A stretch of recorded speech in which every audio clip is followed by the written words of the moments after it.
isn't great, and my combat isn't great. Yeah, none of our skills are particularly impressive. I think our highest is fishing at 10, farming at same. 8.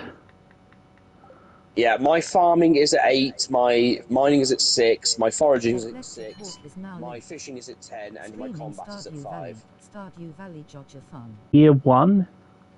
2 days we are on year we're 1. just after Christmas on year 1. Yeah. Better put this wood away. I mean, we've only got like 3 days before spring. And we've got no animals or things. Online under the category Stardew Valley. That is true. So yeah, we're not doing too bad. Yeah, at this point we're doing the Joja run, so we're just, making it go. And we've already got like galaxy swords and things, so...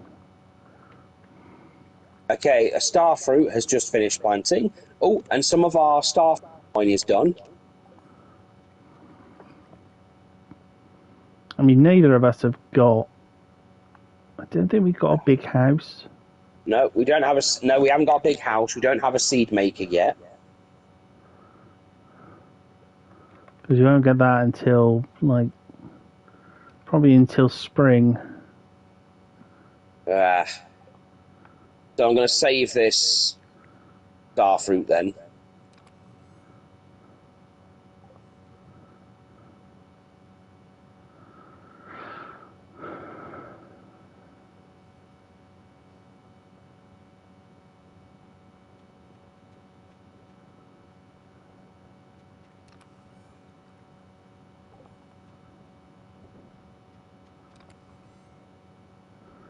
Yeah, that's pretty much what we're doing with everything, just saving it. There's not much we can do at the moment, really. Not for 2 more days, we just have to make some more profit. I'll try. Ooh, some worms. On my farm. A chicken statue. Some clay.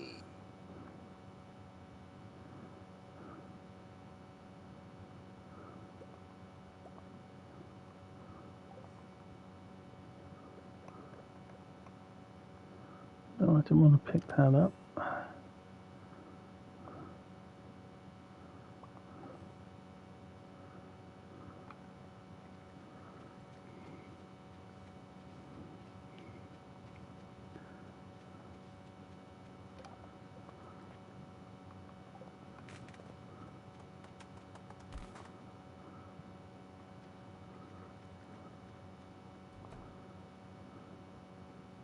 Soundwave trying new things. In fact, you could call me New Soundwave.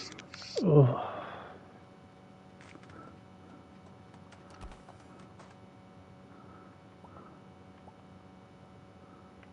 I did watch another episode or 2 of Headmasters. Funny enough, someone's actually done an English version of the intro. An English version of the Headmaster's intro. Because that was still in Japanese. Yeah, I know. It kind of worked with the weird head on. Head on.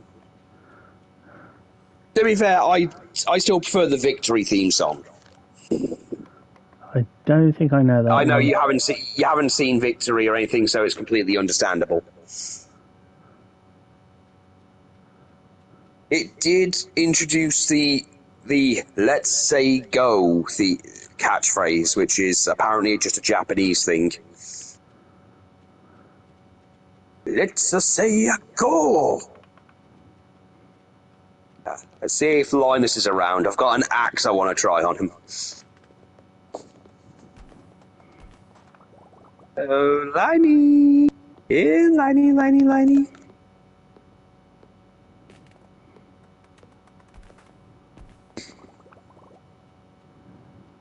Leap the sleep of eternity. Please don't destroy my tent. Fuck you, I'm hacking at it with my axe. It's happened before.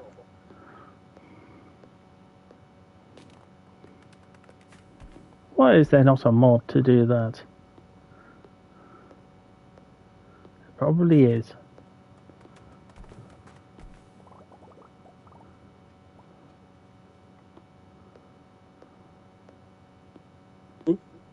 Probably the dirty hobo.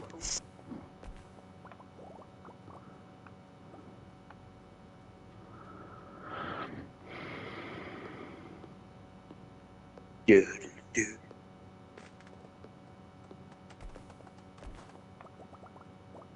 I'm a secret ninja consultant for the Decepticons. Now you know who I am. Look Look out!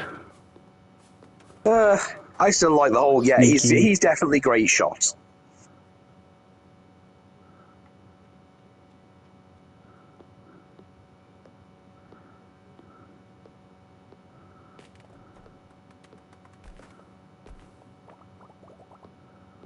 Even though that show is probably responsible for some of the worst versions of characters, they still get Magnus better than season 3. Well, look, the thing is that each of the series did something like.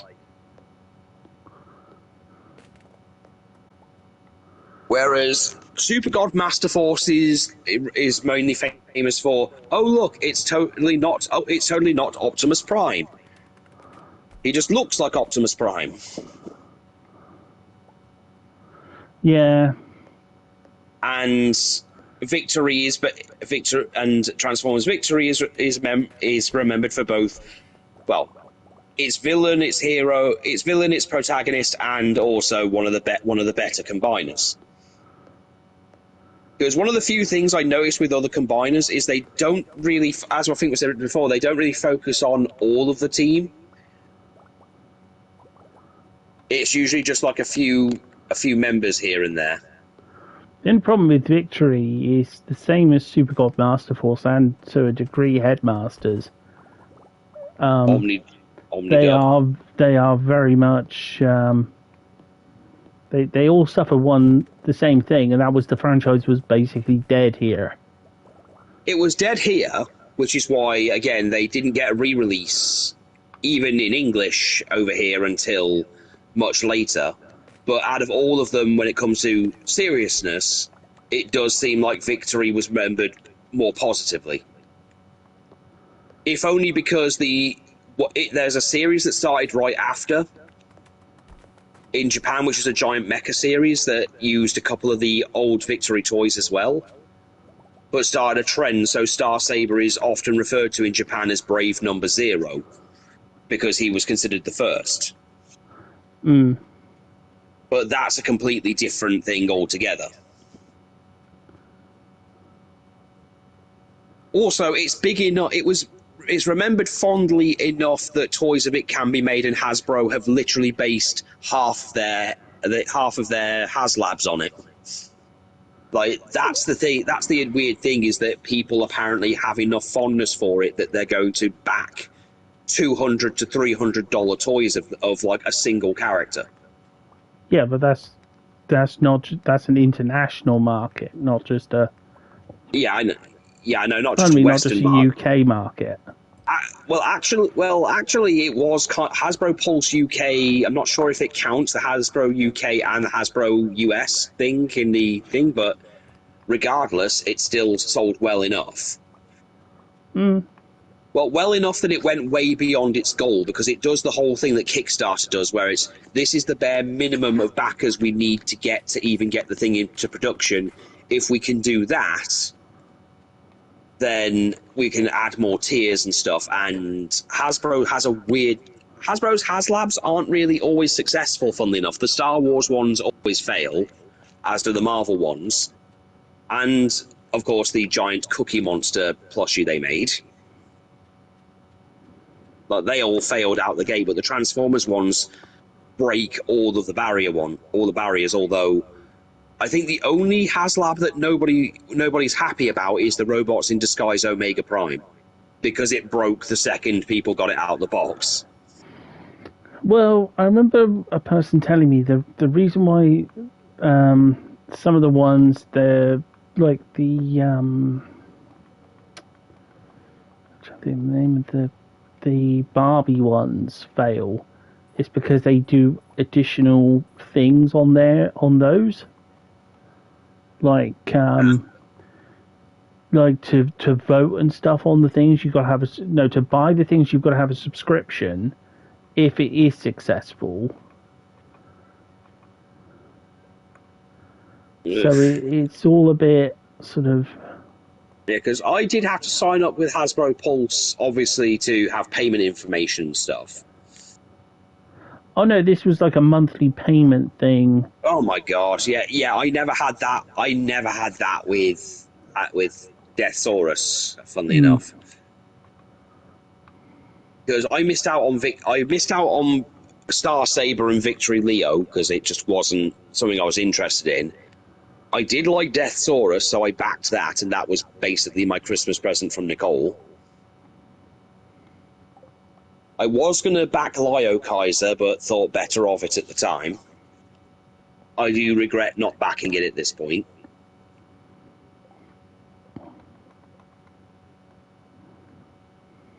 I didn't really care for Omega Prime because I didn't really have like robots in disguise growing up. I always get that one muddled up. It wasn't really something I connected with. Has like 9 forms. Something like 6 or 7 forms. Yeah, Gigatron. Yeah, it was Gigatron in Japan, but then they just made him Megatron again. They just called him Megatron for the English dub because it, technically speaking, I think I've told you before, it was originally it was the 4th in a line of Beast Wars universe stuff because it was what happened was Beast Machines had failed so badly over here that people were importing the Car Robots toys instead. So Hasbro translated it into English, and then they made a deal with Takara to do the the Unicron trilogy. Yeah, the first version of the toy has 6 forms. The second form has 9. Yeah, Galvatron, their version of Galvatron. But basically, it is the same toy. Yeah, it is just recoloured. Yeah, so you can actually do all 9 forms with the original, with the first one. Yeah. Yeah, I mean it looks cool and everything. Hold on. Flip this letter over for instructions on how to make a super healthy meal. Emily, salad. Because I always found that one really disappointing because of he always looks like he's supposed to be part of a combiner. Yeah. Because he turns into that weird gigantic hand. Yeah, he turns into that hand thing. Also, they did actually have Decepticons in the series as well, because it was still doing that Beast Wars Neo and 2 thing where it was using Generation 1 and 2 toys. So you had Bruticus again, but it was called something different. And then you had Generation 2 Optimus Prime, but black, and it was Scourge. And they were that series Decepticons. Because the rest of them were Predacons. 'Cause I think the only other character that survived that one, or that people liked, was Skybite. Yeah, the shark. The shark that reads poetry. And doesn't take well to criticism. They always seem to find a way to make it kind of lame. Yeah, I actually do, and this is going to be a rare thing for me to do, I blame the Japanese for it, because the guy who did Beast Wars 2, Beast Wars Neo, and Car Robots has a quirk when he writes stuff. He writes things in a goofy way. So he writes the characters to behave in silly ways. It's, again, why the Jointrons were basically just Tripredacus but Mexican, or the Seacons were literal pirates. Or silly stuff like that. Yeah, because I did have the first disc of Robots in Disguise, and I really could not get into it. Again, cannot blame you. It's not really my jam either. I mean, I didn't. I mean, I could put up with I put up with with Universe. Or sorry, Cybertron. I didn't care for Energon at all, and I liked Armada. I forget which one goes in what order. It's Armada first, then Energon, then Cybertron. So Because Megatron, because Armada's Armada's the one where Starscream is actually noble and he abandons the Decepticons because he wanted respect, and Megatron had that whole like those saw horn things. Then he just became a purple version of himself called Galvatron because they were after the Minicons. Is that the one where they've got? Is that the one where they've got the army of drones? No, that's Energon. Okay. Because Energon is where they started using the CGI abominations, and then they started pulling. They brought back Starscream, but Yeah, I don't think I've seen Armada. They found Megatron's corpse. They found Megatron's corpse from Armada in a war. Well, he was Galvatron, and then he got revived, and he came back as he looked similar to Galvatron, like G1 Galvatron, but he was back to being Megatron. Then he became Galvatron again, and then Cybertron was the one with Vector Prime. Yeah, and then he turns. He's Megatron again, and then he's Megatron again, and then he gets stood on by after getting in a pissy after losing to Scottish Metroplex. Yeah. Nothing wrong with Scottish Metroplex. Yeah, it was, as I say, it was just the whole reason why Megatron becomes Galvatron again. Like, I'm so seething with this Scottish man who stood on me. Yes, he was a little insane in that regard. Yeah, it just... I just wasn't a big fan of... Well, Cybertron, the problem with Cybertron was I encountered it usually when I was hungover on a Friday morning. Random episodes in random order. And waking up to it and just being like, well, it was one of the few things that a friend of mine used to watch first thing in the morning. Watch that, Winx Club, and Sonic Underground. So yeah, none of. Oh, and Code Yoko. Yeah, I didn't really watch Armada until much later in my life. Oh no, this definitely wasn't the original run. Yeah, it wasn't. It wouldn't have been the original run, but because they do some. I don't know who owns the rights to it now. Like to distribute it, because I know it's on Amazon Prime now. But I know it was on TV a lot when I was younger. I didn't click with it because I was I was doing other things at the time, and it had been years since I'd seen Transformers the movie, which, by the way, was my intro to the series. Yeah, my gateway to the series was the fucking movie. See, mine was watching it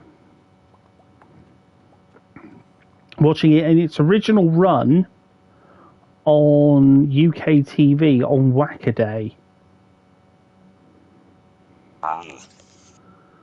So most, I think, was season 2. And we had a tape which had 3 episodes from season 2 on it, and it was the weirdest 3 episodes you could possibly have. It was Dinobot Island Part 1 and 2, and that was the second couple of episodes. and Revenge of Bruticus. Classic episode. Yeah, but it wasn't until years Starscream's Brigade.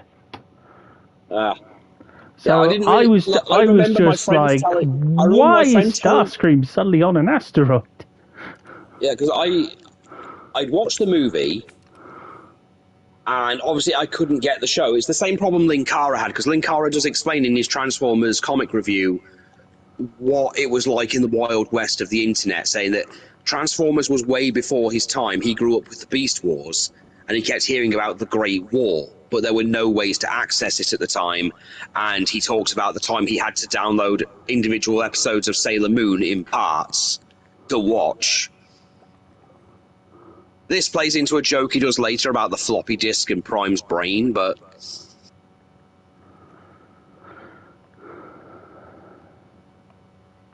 yeah, it was the same problem as I didn't get to access it, so I got the movie, and then a friend of mine told me about the episode Grimlock's New Brain, but his memory of the entire thing was a bit different, which made me think he was talking shit at the time.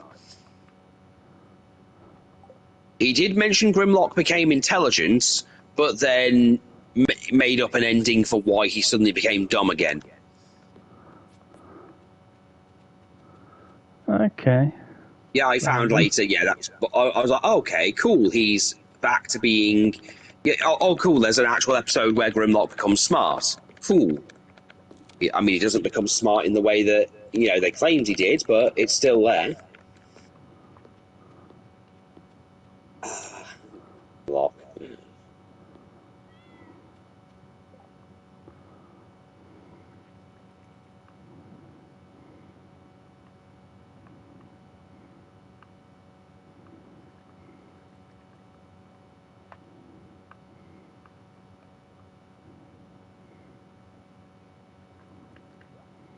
And of course, due to Beast Wars, I was aware of Starscream's ghost. Mm. Yeah, that's some hardwood. Well, I then saw Beast Wars when it was on TV.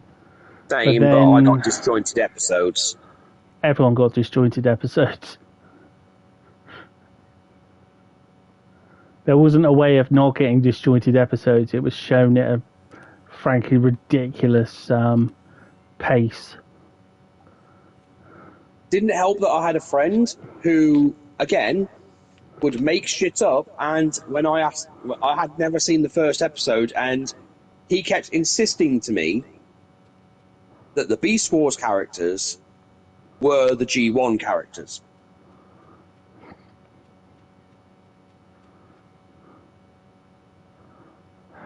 Now, the problem with this is that, yes, the original first wave of Transformers Beast Wars toys, like the Megatron Crocodile and Optimus Prime Bat, the comic that came with them did imply that they were Optimus Prime and Megatron from the original G1 War with new forms. But they abandoned that after the cartoon became a thing.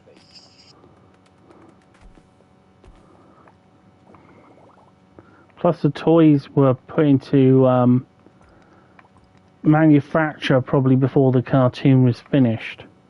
Yeah, that'll be it as well. But he made up an intro where apparently they were on Earth, the Quintessons were somehow involved, and that the Combiners were definitely totally in the show, but they got destroyed in the first episode. Wow, he was really going for those deception roles. Oh, he was. His claim was that the Quintessons.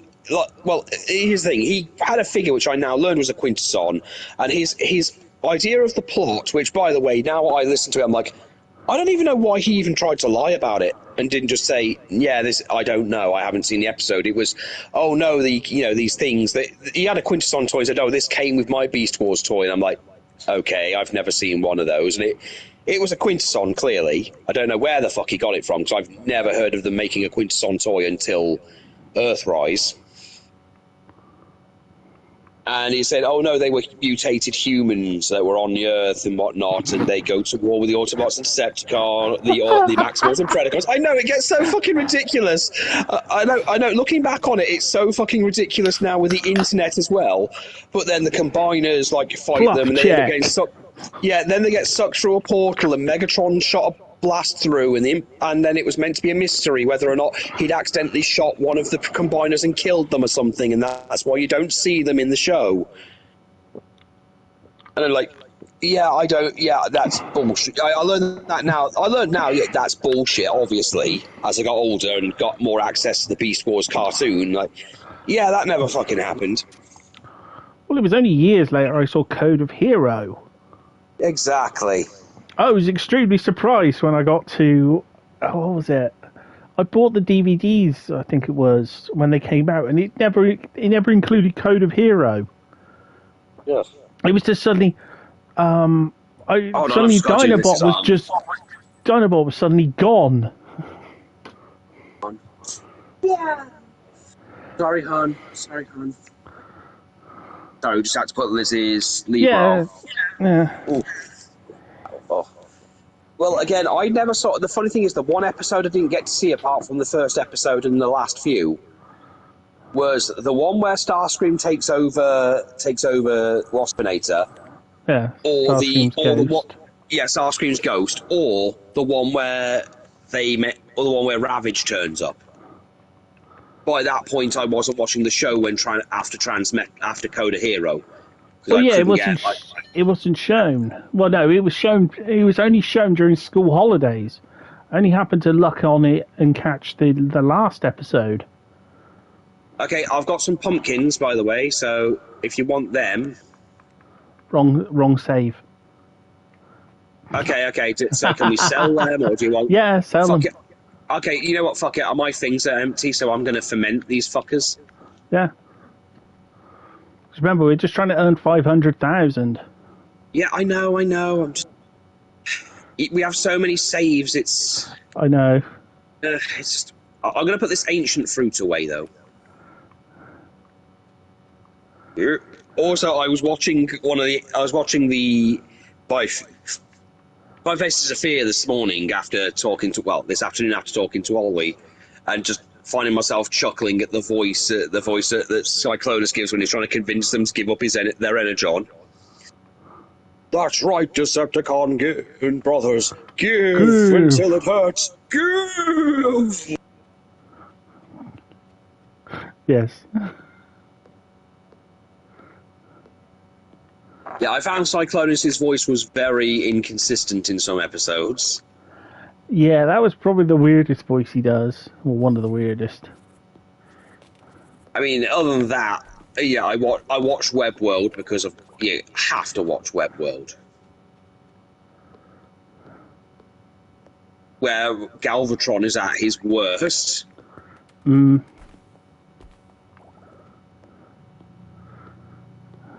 you've already watched Burden Hardest to Bear. Oh God, yeah. Rodimus at his most. Yeah. Rodimus. Matrix. And this too is the fault of the Matrix. It's more horrifying to watch the Web World and hear Galvatron make threats that my parents used to make at me.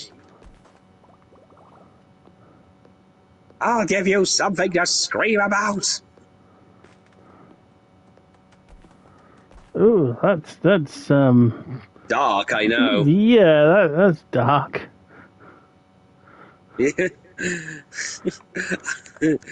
You'll be sorry. I'm already sorry.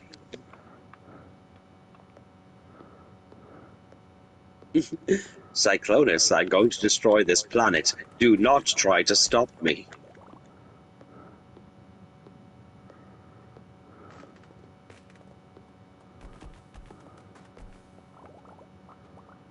I suppose it's got to have been easier for Frank Welk to go from Megatron's voice to suddenly going, cool, I can now just do an easier voice with Galvatron.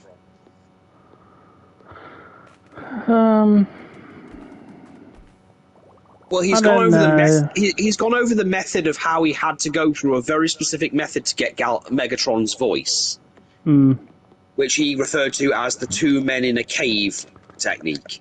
And Galvatron's a bit more, well, dreamy. I'd have thought he'd have been kind of sad by the change.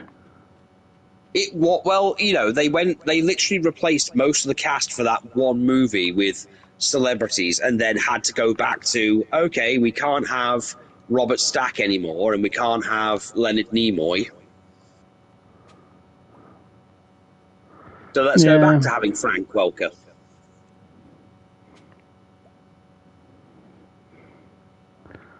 But the more I watch season 3, the more I'm like, oh my god, they really just did not care.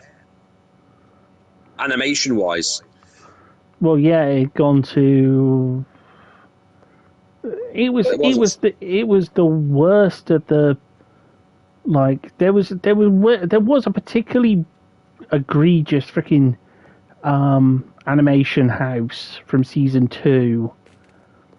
There was a couple of episodes of season 2 where the animation is pretty shocking at times, but it's like they went, oh no, we'll have the whole season done by them. Like,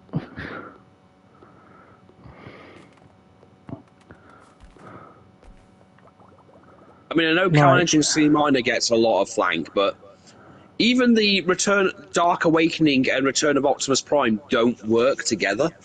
No. Well, yeah, there's quite a few continuity gaffes in the two. Oh God! Don't get me started on those fucking continuity gaffes. Because I was watching Dark Awakening today.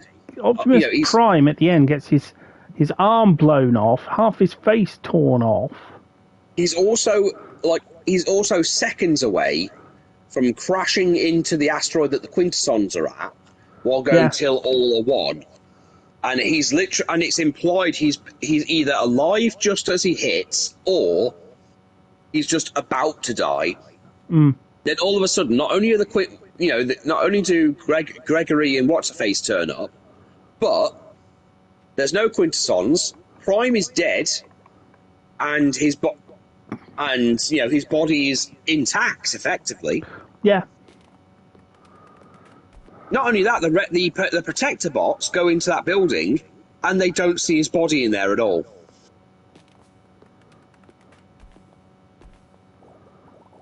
It's just lying there.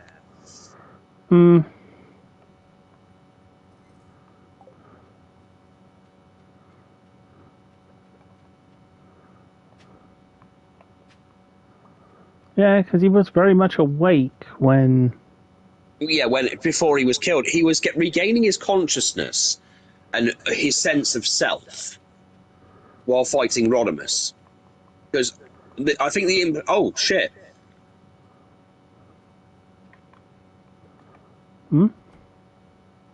Fiona, I've been waiting for you. It's the wizard. Have I ever told you I used to be married? Oh yeah, because we got access to the... We haven't got access to the lower bit, but we have got... You got to increase your friendship with him. Yeah, we haven't got access to the sewers yet. Got to donate some things to the...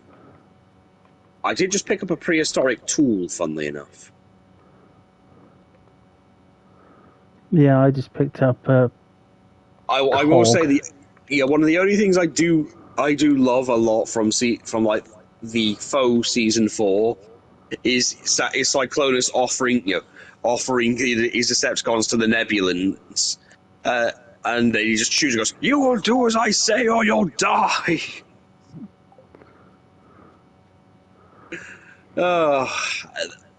That's why I think you could never if you did reformat Galvatron back to Megatron, you could never redo Cyclonus back into who he was. Yeah. Because there is no semblance. I don't care who you say, whether it's Cyclonus or Bombshell. I don't care who you say it is. It doesn't matter, because he's not the same character anymore. He's got no semblance of who he was.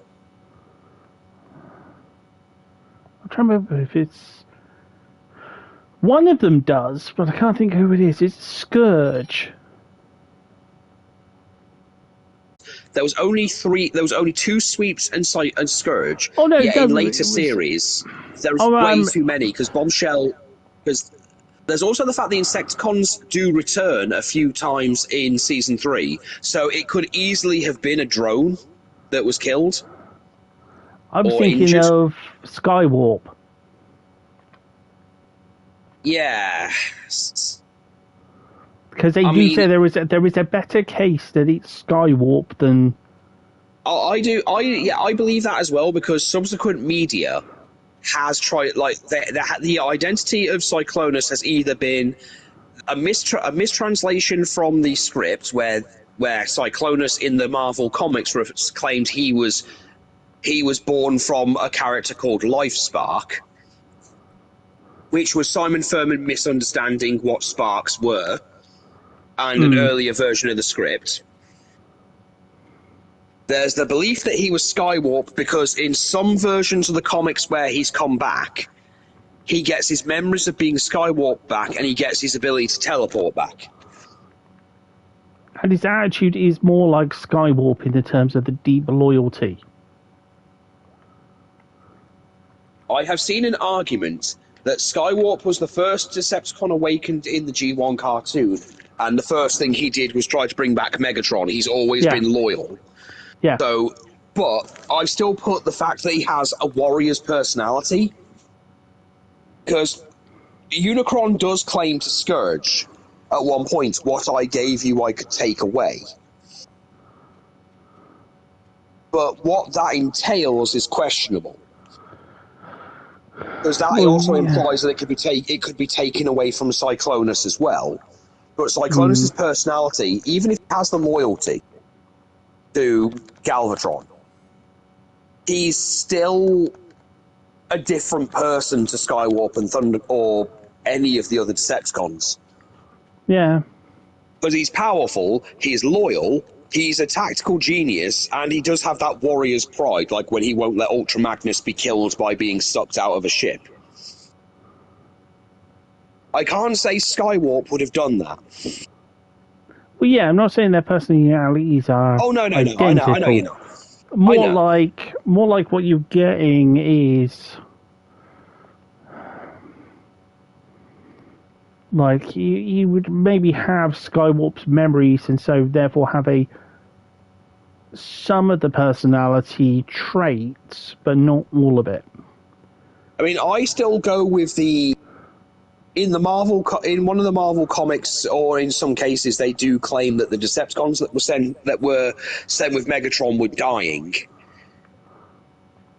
because they needed the repairs on Cybertron, but they were clearly too injured from the battle on Autobot City. So when they were left out in space, they either went into a stasis lock because they hadn't got enough energon, or the damage was so bad that they shut off to conserve power. Or they died. Because they don't move or react at all when Unicron summons them, so the belief is that they're dead. See, I tend to not think that they're dead because behind the scenes, sort of, like, most of the ones who were locked out, I don't think actually said anything or didn't say much.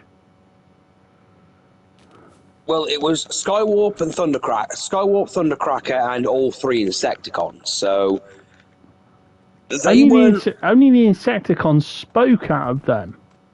Yeah. Skywarp and Thundercracker never spoke in the film. Nope. You're right there. And I'm not sure who does. Only two of the Insecticons speak. It's Kickback and Shrapnel. Yeah. Because they talk about the door. Because Bombshell doesn't get a word in at all. Because they're talking about the door. No, unless you count all of them saying nay. Oh, that could be anyone's voice saying nay. I know, level 7 foraging. I know, I said unless you want to count them. I didn't say you had to. Well, what I mean is that unless that voice actor is there, I mean, you're not going to pay I him still... just for that one. No. Because, voice actors aren't paying for one line. I mean, I still maintain the whole. Let's see, a price of raw materials has gone up. Okay. I and like many others do maintain the whole Skywarp, like that Skywarp is very clearly Cyclonus. My name's Kent. Just moved in. Don't care. Are you going to be It's sending us okay, you're bombs married. every year? We don't care. I'm back from the war. War. Okay, you're an Hello. ABC robot. Hello. Have you seen my spoons? Spoons.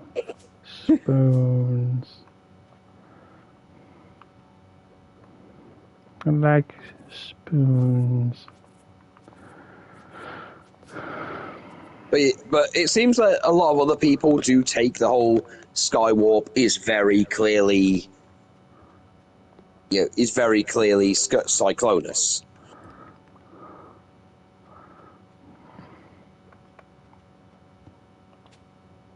I mean, hell, even in the stop motion parodies I've seen, they generally tend to do that. There's that one animation I've seen where the Autobots send their little assassination team to kill Skywarp and Thundercracker, and then Scourge and Cyclonus come from the future to stop the assassination, and very heavily imply things.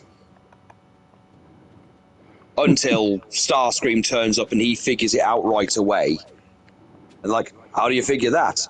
Has everybody forgotten that before the war I was a scientist? You, a scientist? Shut it. And then they have to they kind of semi-lie about Starscream's future.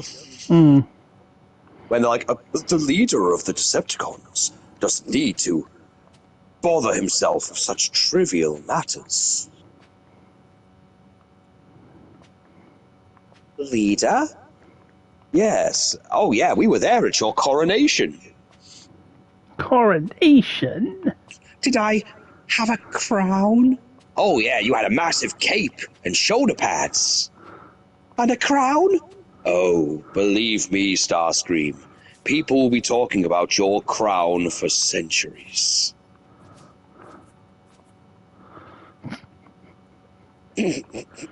Oh, Screamer. Oh, Starscream. Well, time to go to Joja Mart and get some cheap... Oh, the Auto Petter. A Joja patented technology for coops and barns that keeps your animals content but can't replace the full benefit of human touch. Hand petting can be provided to supplement. Oh, did you just pick one up? No, I'm having a look at it. Oh, yeah. I'm not paying 50,000 for it. So you never have to touch your pets again? That does appear to be the general gist of it, yes.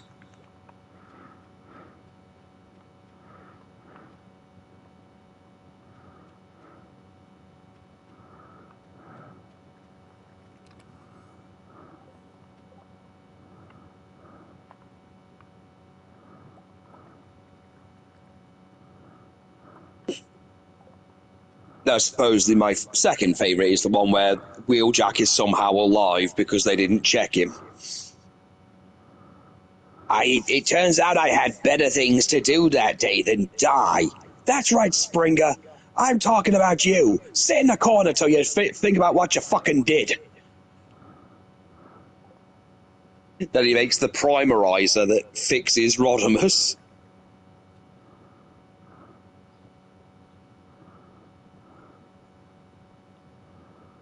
For all of 5 minutes before Huffer accidentally knocks over the statue of Optimus Prime that then crushes him. Oh, the crushing burden. Like this statue is too much on my shoulders. Ultra Magnus, can you please take over more of my duties?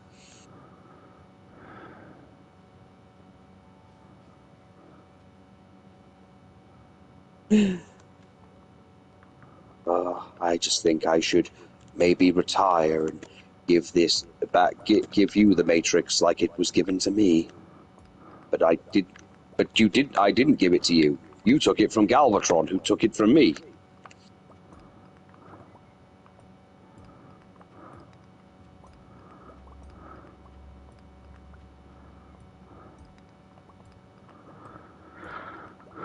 Yeah, he didn't exactly wait until an Autobot rose from their ranks to.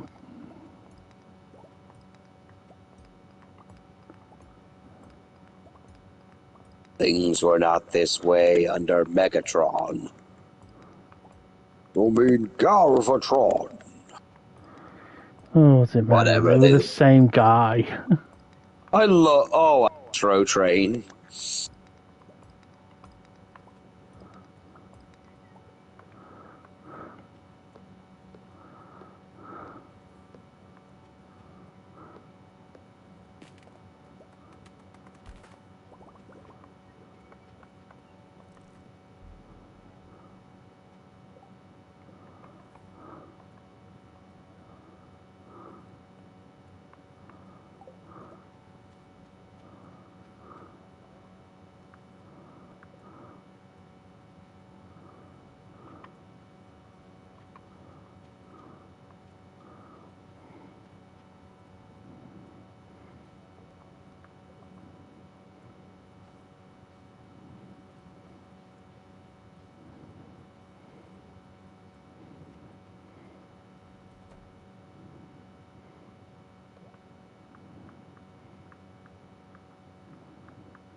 Or sort of thing where Megatron tries to steal the idea of the space bridge from Shockwave.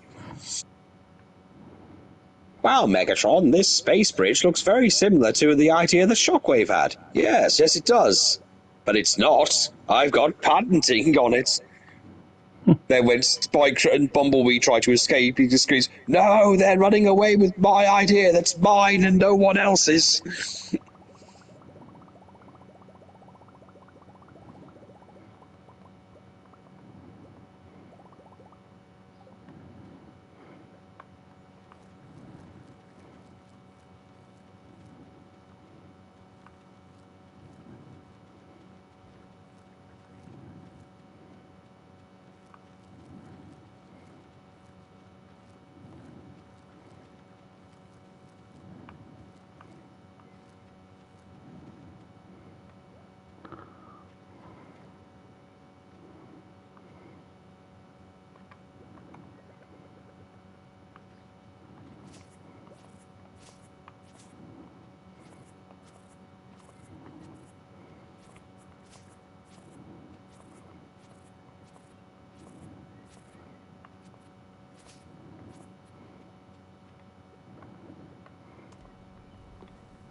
Farming.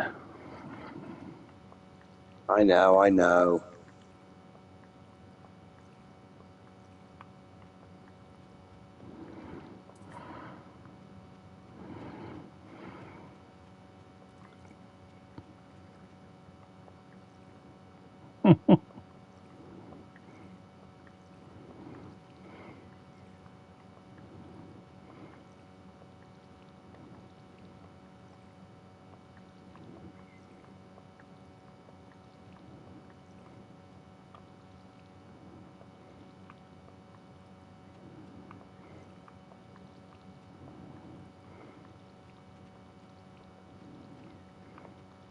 We should have just had one big field. Hmm? We should have just had one big field and just planted everything there. Well, the problem is we don't have enough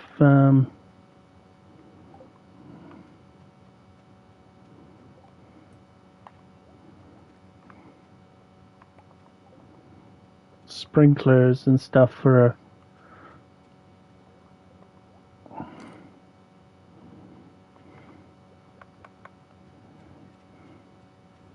And I don't think either of us have actually upgraded our watering cans.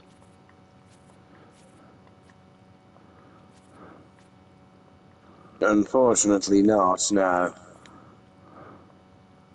I mean, I have a few sprinklers here.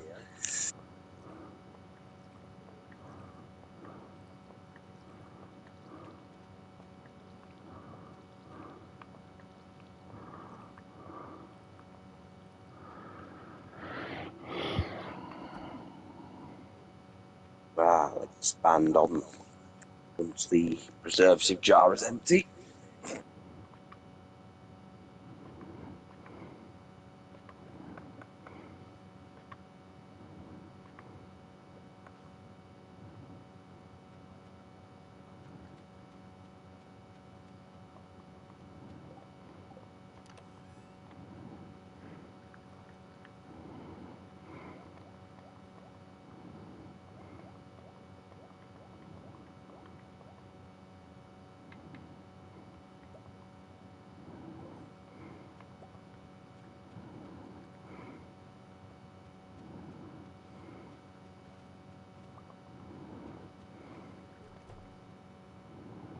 Just means more trips to the mines to get more gold so we can make the sprinklers so we can... I've got a bunch of gold ore on me.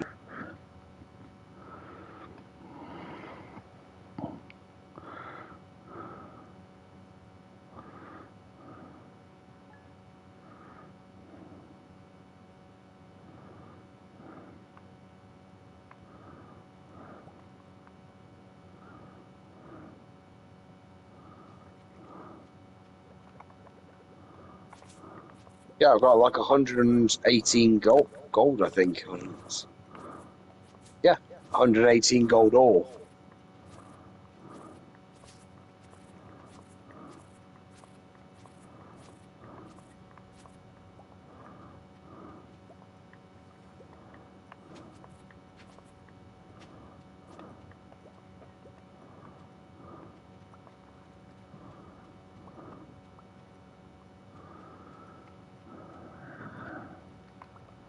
Well, I need to make 8, 12 sprinklers at some stage.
Oh,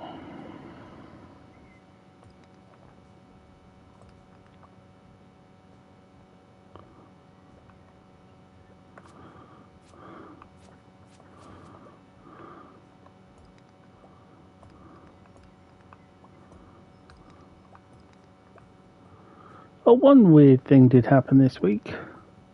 Oh? I've got to that point in the boys where the writing has definitely started to take a dip. Yep. Where Homelander is suddenly acting like Trump. And it's like way back in season 3. As soon as things start as soon as he gets to the point where he takes over Vought, just before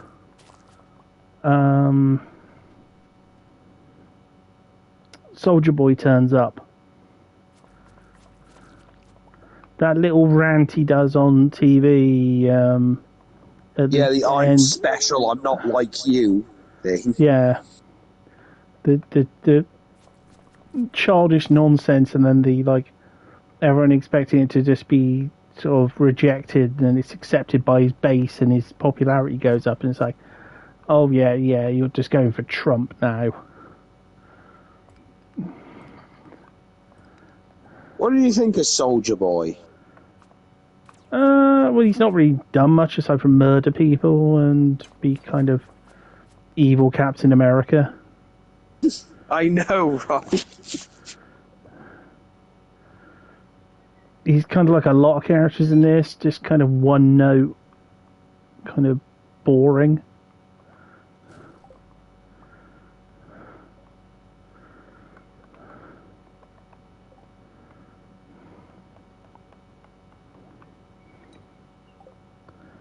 It's like, yes, I get it. It's supposed to be a dark, sinister, dark interpretation of the world. And it's like, yeah, my world's dark enough. I don't need my media to be this too. It's just boringly and predictively depressing.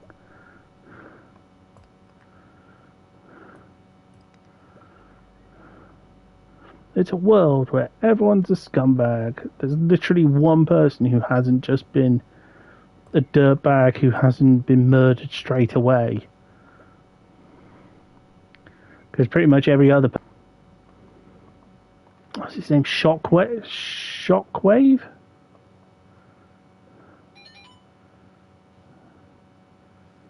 The one who knew Starlight from the Christian circuit. Oh yeah, that guy, the boy band guy who Homelander kills. And I think he even kills him off screen. It's just kind of pathetic. Which is totally Homelander's thing.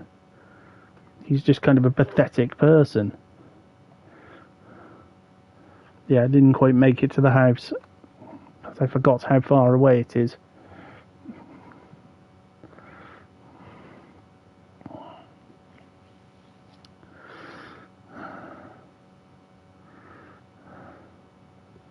That's alright, they can't take 1,000 off me, I don't have 1,000.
Um,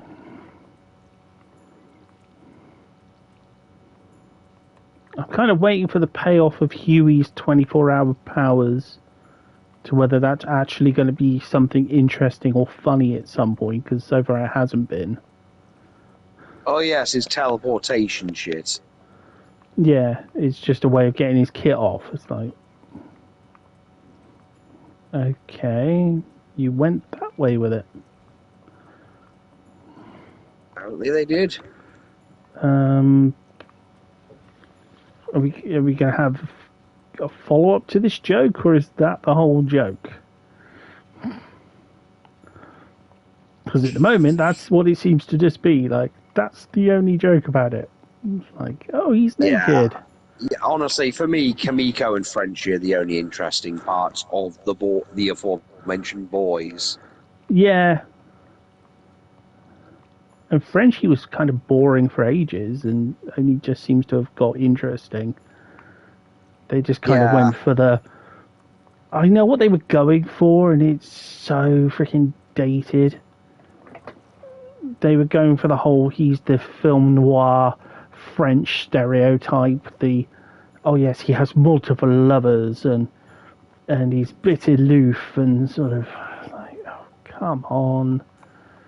It's like, your audience, if this is aimed at Americans, they're not going to get this.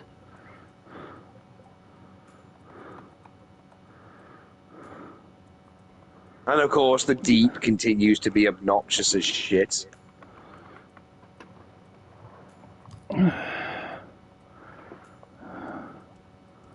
Well, I've had that episode with A-Train, with the A-Train out of Africa thing. God, yeah. My goodness. Yeah, blaxploitation on, full effect there. I didn't realise his character was supposed to be that moronic. Yeah.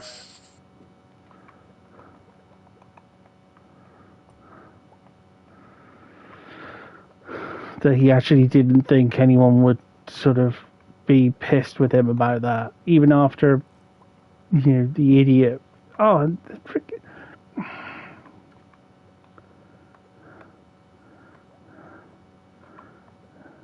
I'll tell you one thing. One character I'm really looking forward to, and I'm pretty sure Homelander's going to kill her eventually. Is she's now freaking head of the organization of Vought. Oh, Ashley. Ashley, yes. God, she just kind of exists to me. She's so irritating. She is. The only redeemable thing she's done is when she calls out A-Train for his whole, oh, you want this guy dealt with, but it's okay for you to run over people and kill them. What I didn't get was it seemed like she cut off her fingers before she said it. I think we were meant to go with the whole, okay, she's breaking mentally because effectively she's just, she just exists. And she's terrified of Homelander. Yeah. And that's her entire thing because, like everybody else, she's terrified of Homelander and that's just it. And I think it's the fact that ultimately she doesn't really have the control she thinks she does because once Stan Edgar's removed and, Homelander's in control, it's like what he said when he's like, you'll come to regret the decision because now there's nobody to cover for you. Mm.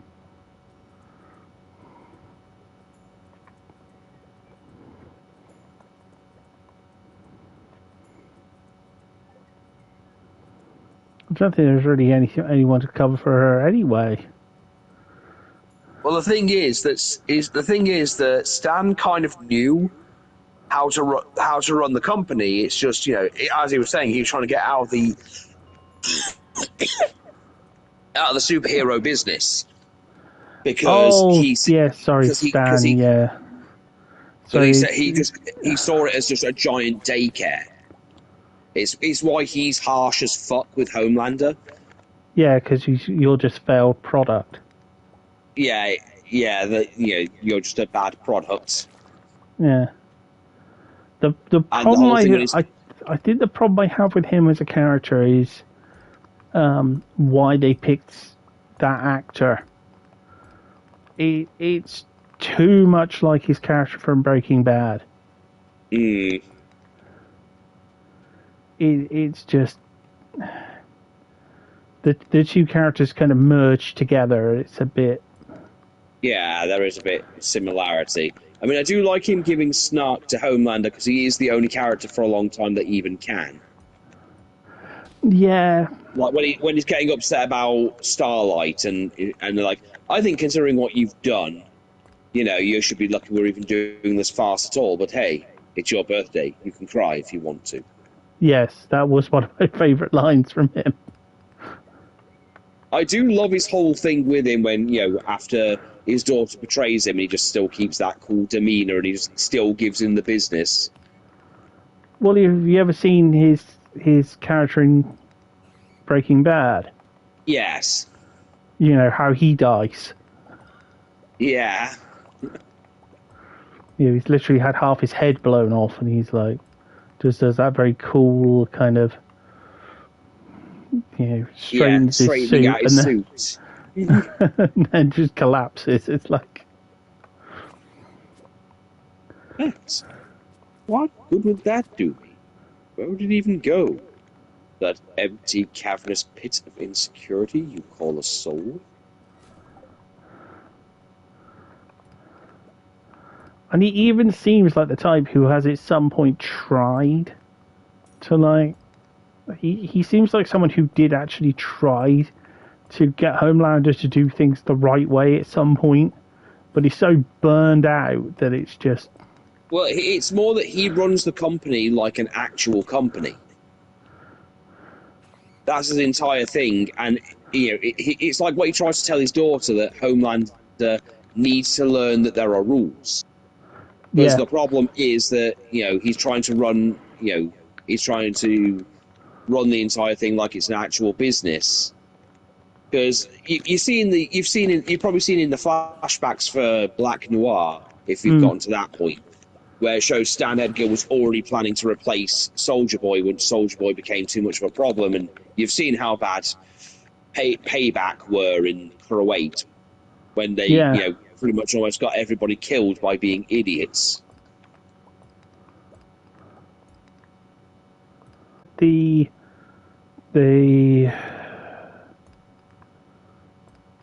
oh, I think I fell asleep soon after the Battle of the Dildos. Oh God! What, the one where Kimiko goes to Russia and kills those people with dildos? Yeah, I think it was like the episode after that, Oh God! because it was like I saw the episode title and I was like, "You got to be fucking kidding me!" The episode is called "The Battle of the Seven Dildos." It was like.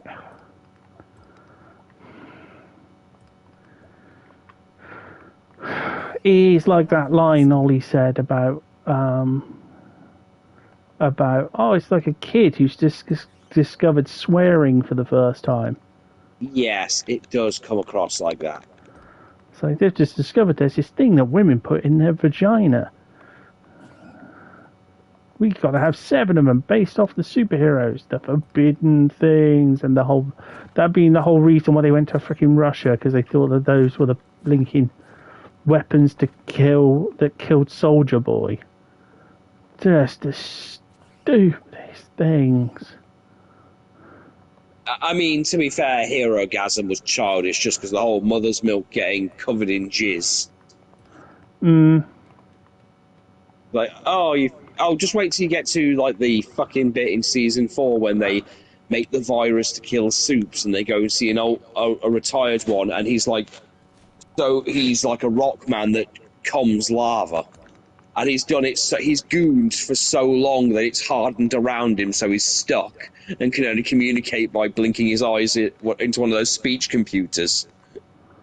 Oh, for fuck's sake.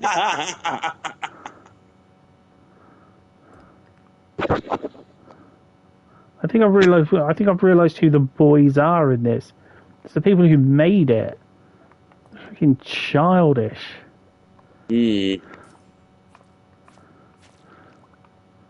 Yeah, and of course, I mean, they had a chance to do something cool with, like, say, something interesting at least with Ryan for a bit. Like they fuck that up pretty bad because he just becomes nothing by the end. Because you have the whole thing with him and Homelander, but he clearly still has a conscience because Homelander keeps trying to tell him, "Oh no, it's okay. These people aren't. They're just toys for our amusement. So you don't have to worry about them." And then they're trying to manufacture his first save, but he accidentally kills someone, and they try and treat it like, "Oh yeah, it's no problem." But he's clearly got a conscience about the whole thing.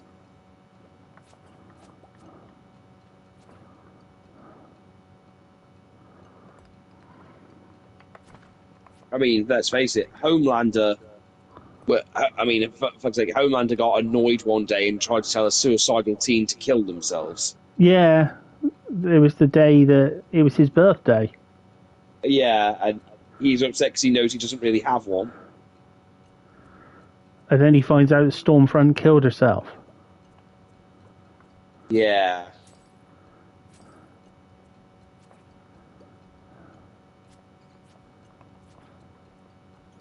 Something about that doesn't add up. Yeah. She seemed to be healing. And she seemed far sort of. I don't know, something about that doesn't add up. Her killing herself the way she does at that point.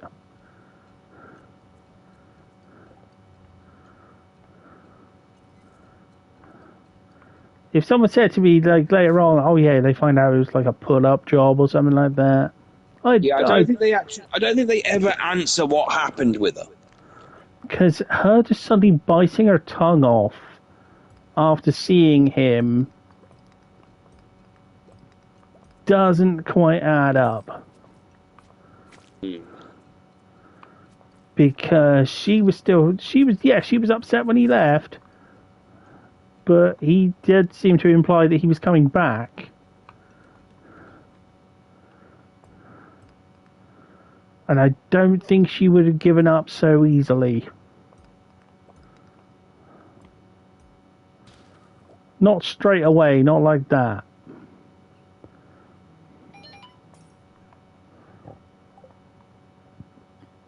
Oh fuck, I didn't realise it was 140. Shit. Oh well, I've got no money to steal. Do you know how much Pierre got off me the last time I didn't make it home? How much? 3 gold. Literally 3. And because I leveled up during the night, because I leveled up, I got full energy. Nice. So yes, total exploit.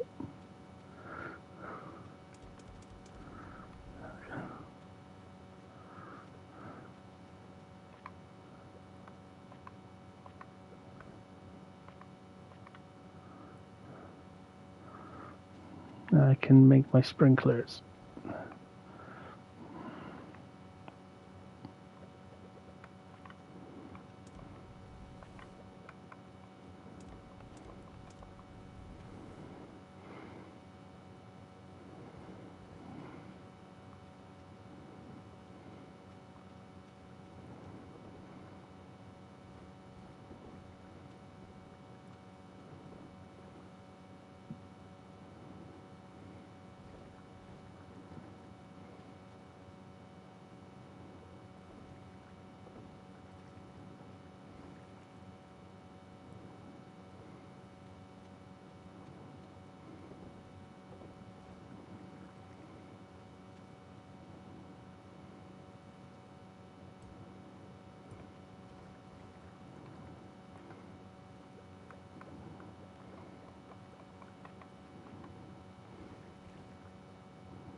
Yeah, I've got 90,000 gold. Nice. Well, I put some Indeed. stuff in there to plant. Well, some Nice. stuff in the box, the green box, to sell. Okay. Let's have here.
Oh, and of course, Firecracker. Firecracker is a interesting one.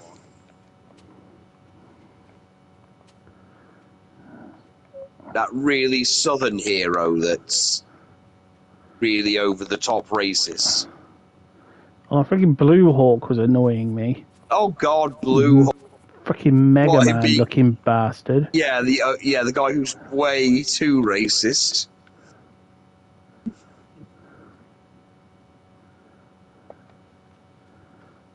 I think I prefer the freaking jokes about me being a drug dealer, a drug addict, over any kind of comparison to that twat. Oh no, that's Blue Hawk. You're a completely different Hawk. Exactly. As I said, with his weird Mega Man outfit. Yeah, and his really half-assed apology. Oh my goodness, that was the Yeah, that that, was that wasn't even 1/3 ass. It is funny though for A-Train to get upset because his brother got crippled, and then for Ashley to have the one moment she has in the series where she makes a valid point, where she's like, "Oh, so you kill people and you want us to cover it up, but this happens to you, and suddenly you want justice." Yeah, when we've had to cover up for you so many times. Yeah, it's very. Ooh, it. I mean, again, the deep. God damn, the deep. For fuck's sake, the deep. Everything he does, his octopus girlfriend and everything. Oh, the freaking The octopus that he is basically horrible to.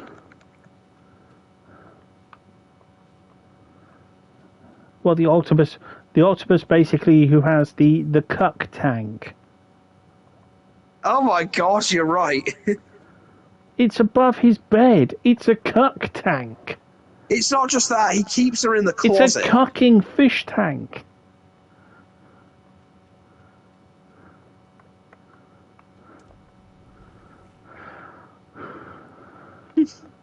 That's all he uses it for. He uses it literally to cuck her. Well, yeah, after he stops being intimate with her because the Homelander, like being around Homeland, he keeps fighting Homelander's attention. Oh, and let's not forget, he turns on A-Train, and we get the whole, "Oh, you just lie down there with your useless fucking legs." Yes. Well, they do seem to be really pushing the sort of, yeah, he can't run fast anymore. Like, Well, I think it was can't that, he? wasn't that thing? Well, there was the whole thing with his. It wasn't just his legs; it was his heart. Because Yeah. after he killed Blue Hawk, his heart kind of fucked up on him.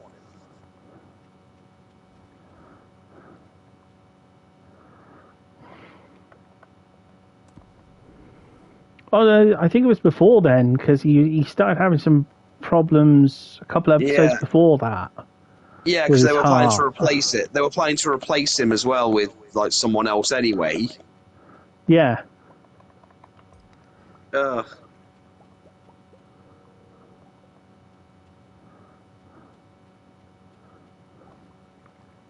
the heroes kind of deserve the shit they get. Like, even Maeve helping them with the whole Soldier Boy thing didn't really do much. I mean, she's gone after season 3 anyway. Yeah, you already told me about that bit. Yeah, she's not really important after that anyway, because her entire thing was, hating Homelander.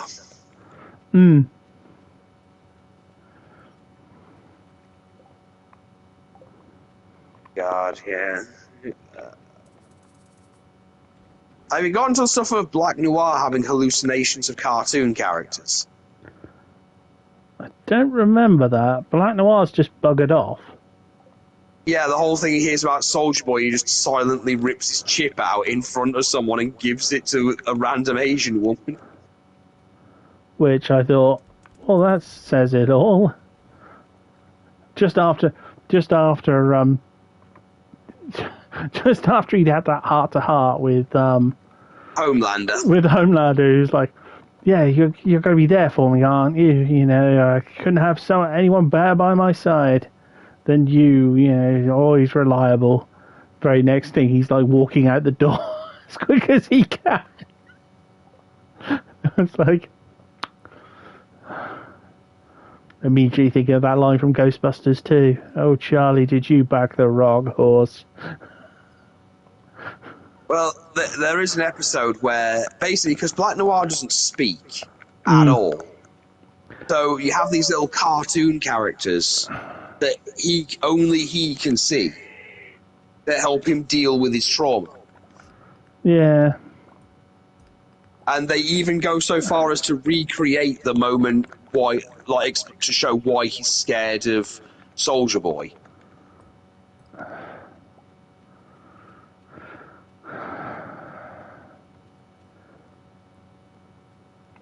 Yeah. It's all down to Soldier Boy just being an abusive prick, basically, and he goes too far.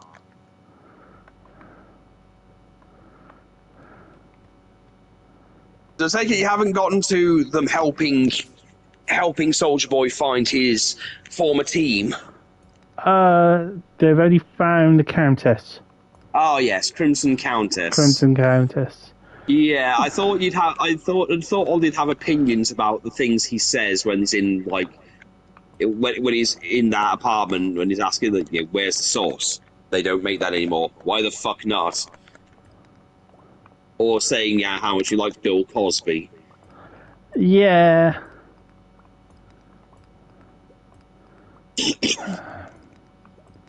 Thing is, though, when was the last time he was active? The 80s? It would have been, it would have been the 80s, because he was dealing with he was fighting the Iran-Contra thing. Yeah. Because he says that when he was frozen, well, when it ended, he was, the Iraq, Afghanistan were the American allies. Yeah, because when he hears about the Afghan war, he's like, those are the good guys. They were the good guys. It is weird, though, to see him walking through, like, a city and then seeing a gay couple, and that triggers him. But the thing is, I kind of lived some of that stuff. The number of movies I've seen that I saw as a kid, and they literally did that. Whereas, the end of Rambo 3 is dedicated to the heroic people of Afghanistan. Yeesh. It's...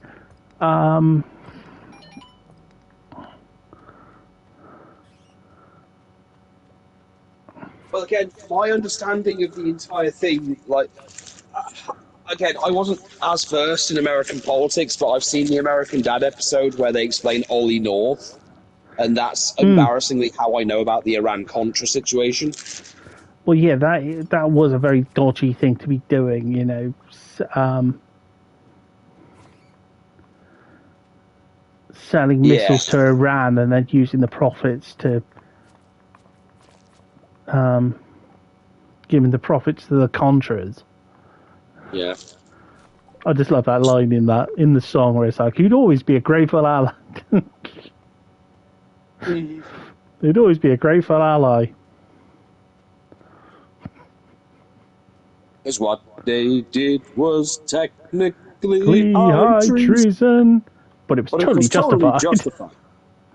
justified. Nor volunteered to To take the blame to save Reagan from prison rape shame.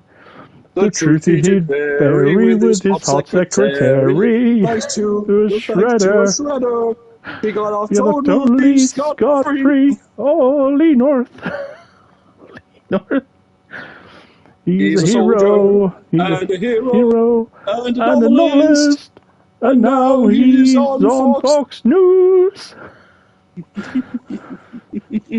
Crap, that's the end.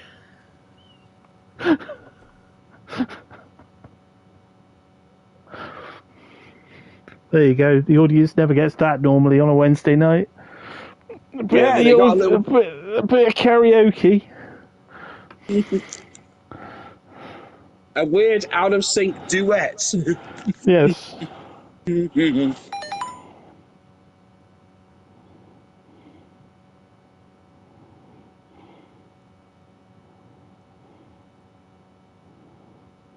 Well, again, that was how people like me learned about the Iran-Contra thing, because the only reference I saw a reference to it in Spitting Image once.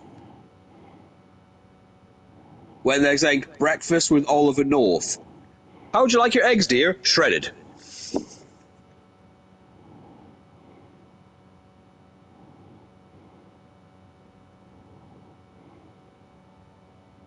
Okay, I picked up a bit of wood and some stone while I was in the mines, so...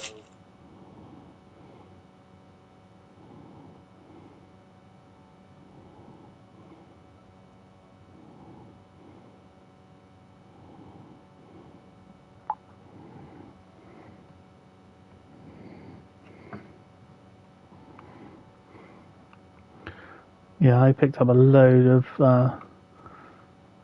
of good things. I didn't pick up any powerful weapons though.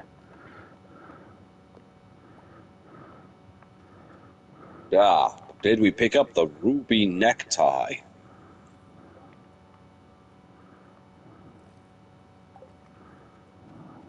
Have I got enough?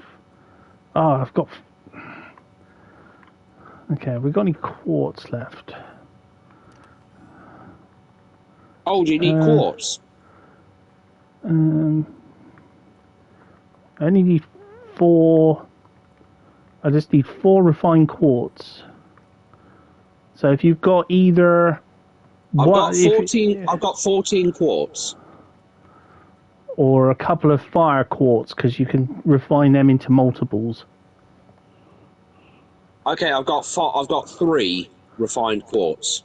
Yeah, 2 refined quartz would probably be enough. 2 fire quartz would definitely be enough. Here you go. Here you go. Because as I said, you get 2 or 3 per... if you refine fire quartz. Right, I just need to grab some coal. I'll just put the extras in the thing.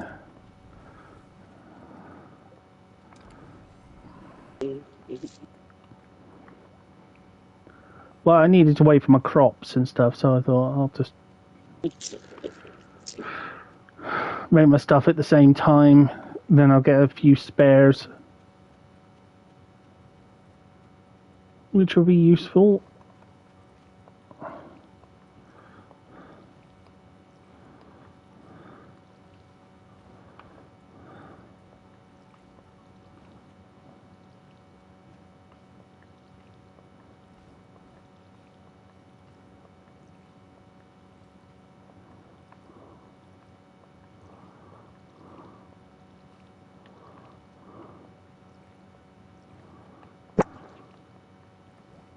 Well, a cappella versions of songs are always more difficult. Yeah. Because you don't have the... It's a shame Ollie isn't here, because he would have joined us for the Ollie North song. We used to joke about it all the time. Because again, Ollie was like Steve, that guy who I've never heard of. Oh, yes, Oliver North was a very real man. Oh, yes, the community board. Let's see. A number of skeletons has made mining dangerous. Or I have an urge to make omelets, but oh, no, that's eggs. We don't have any chickens, though, so... Skeletons we can do. We've both got Skeletons, we decent certainly... weaponry. And Yeah, I've just got I've just managed to replace all of my things, so All right, then. I'll meet you in the caves. I would suggest whoever gets to the caves first go down to, what would it be, 50? 50, 60? I think it's 50. Yeah, 50. And we just stay one floor apart, and then we'll... Oh no, it can't be 50. Because that's the ice area. We need the next bit. So it'll be 60, maybe 70. I'm going to go... Yeah, 70.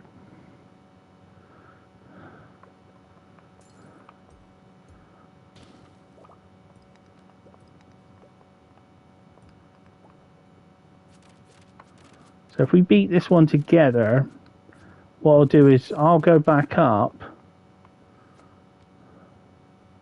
Okay. And you keep going downwards, and then we'll always be a floor apart. So we'll get a respawned floor. Yeah, that's fine. Okay, that's weird timing. Mm-hmm. I just picked up Dwarf Scroll 2 and 3. Nice. It's like it's taking the piss. No, because that's the one I don't have on my file. On my main file, I don't have Scroll 2. And this game, I've picked up 2 of them in the last 10 minutes.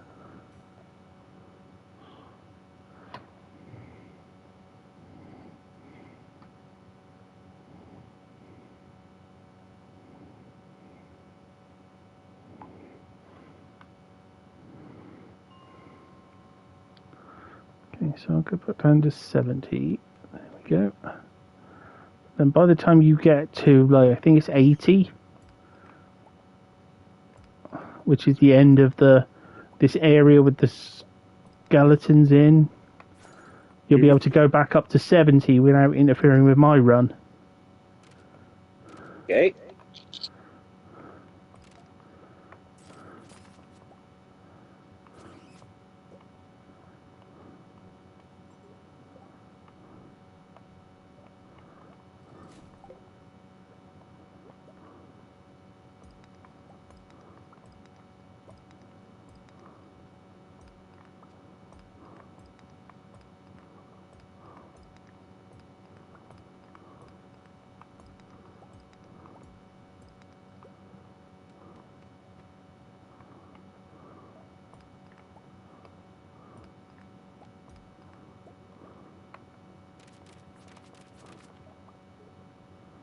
Think you look tough? Kid, you're wearing a cape.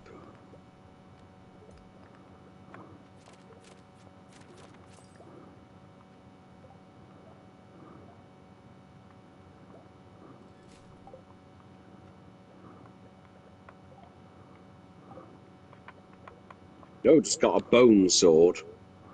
Yeah, same. Uh, Looks cool. does, but it's kind of still meh. That's probably what I would, if I... It's one of those things I always end up binning until I can come back here with...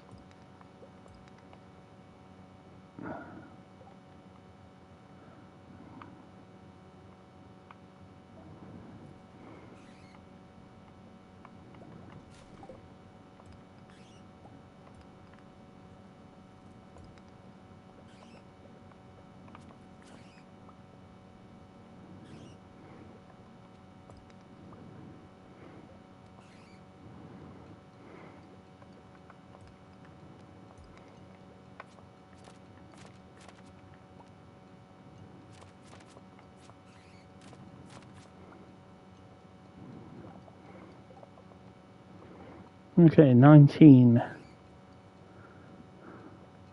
Ooh, some jade. Always useful if we're going to cheese our way through the skull caverns. Of course. Because the girls don't care about honour. On our co-op file, we don't care about honour. It's only that.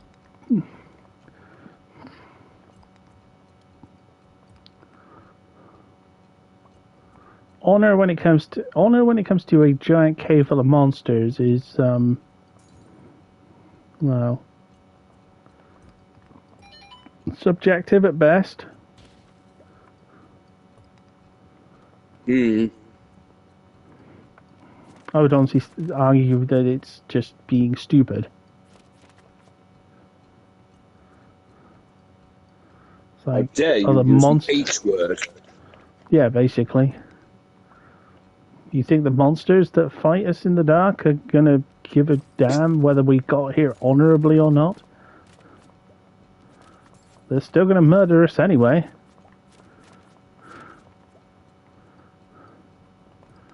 Whether we took a ladder down or whether we flew down on giant freaking pixie farts. They're still Well, just going to we're over murder halfway us. there.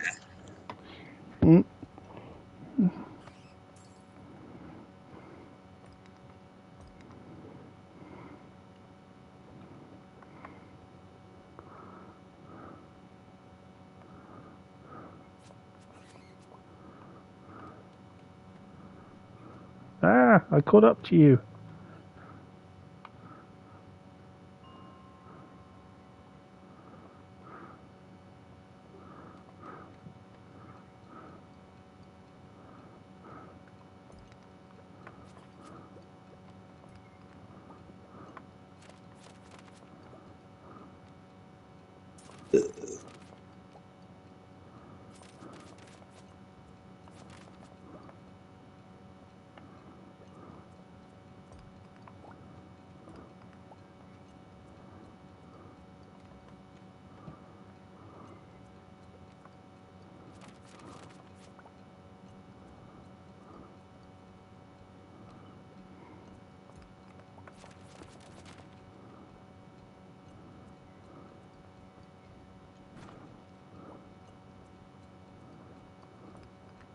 Oh, I found out what was wrong with those mobs from last week. Oh? Yes, apparently I did make a mistake on their saving throws. When I put the saving throws into homebrew characters on roll 20, if you put the saving throw in where it implies at the bottom, which is it's not their proper saving throw, it's a bonus to their saving throw. So you got to do a little bit of manual calculation before you can't just put a number in there. Because if you do, it then gives them automatically proficiency in that. Oh. So you have to you have to basically find out, well, they've got this bonus plus this, this is their stat, this is their proficiency bonus, and then put in the amount that you need to put it up to where you want it. Otherwise, you end up with wisdom saving throws with a plus 15, like last week. It's like Look, a level 7 enemy with a plus 15. Look, I'll just be glad once the battle's over. Yeah, that's gonna take time. I know it is. It's soul draining. Well, yeah. Combat is Combat with two people who are the way they are, and a martial party. hence the arrival of your allies. I mean, on the plus side, at least they're scared now. Some of them are scared. Yeah, that's going to slow them down for a minute. You could literally just book it away from them. I mean, we could book it away from them, but it seems more prudent to chase after them and start punching the shit out of them. Yeah. Because we're not going to get a chance at a long rest. This isn't a whole thing where we can just run off and start healing and shit. Mm.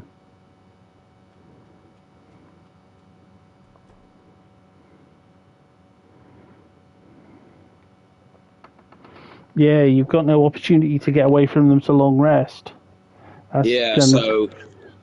Yeah, we're going to have to kill them now.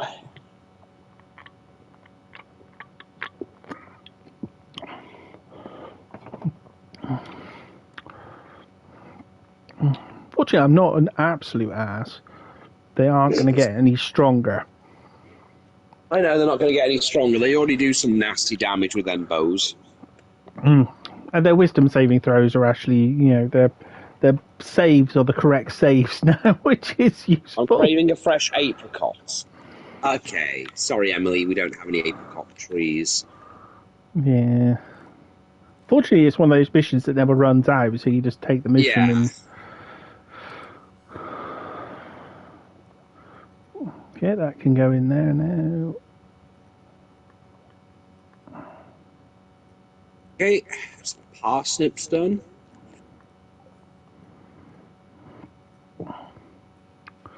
I just went for collies. In terms of the investment to the time, they are considered the best crop for spring, aside from strawberries. But we don't have a way of getting strawberries yet, so...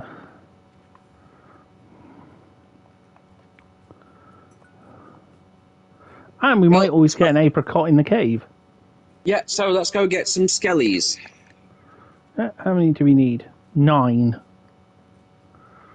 I think we can manage that, don't you? Yeah.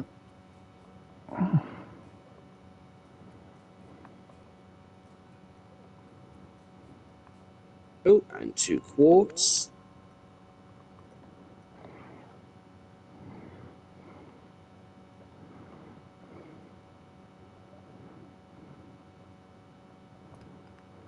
Coffee. I just got a coffee bean. It's a good one to plant. You can plant it in spring.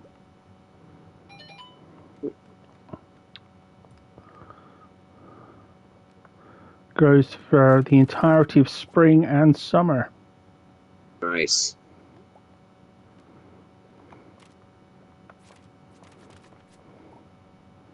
Plus, the other reason we want this is because we get that massive lump sum of money for doing the these ones for the village.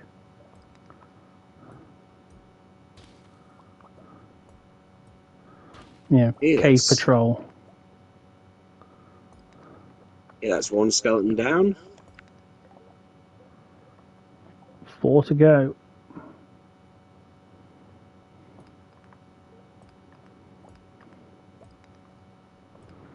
Plus, we're mining a load as well. Yeah. There's 1.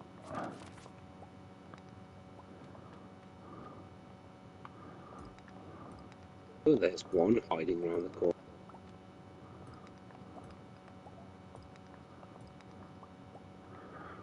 Then we do the Twins Presents movie, anti-Linus movie summer. Oh, a ruby. Ooh-wah, ooh-wah, ooh-wah. Ruby, ruby, ruby, ruby. Oh, Yeah. wow, there's a lot of you here. Yeah, I just got a ruby as well.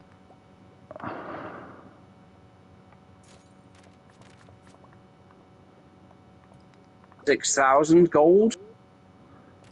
Nice.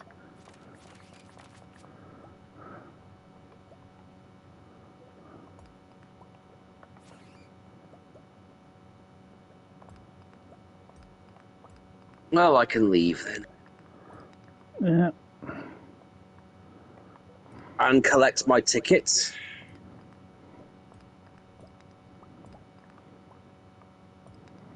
And I picked up a few geodes as well, so...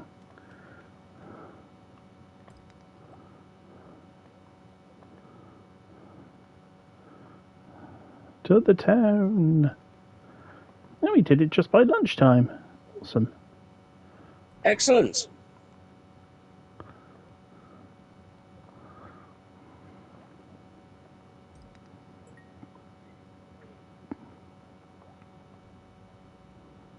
Oh, I can't afford to break my geodes. Oh yeah, because I haven't collected the money from the reward yet. Yeah, you should probably do that. I was going to say, I got £6,000. How could I not afford 25G? It's the Sally tax. Damn those Sonic freaking fans. Okay. I just got a artifact trove. Well, 4 artifact troves.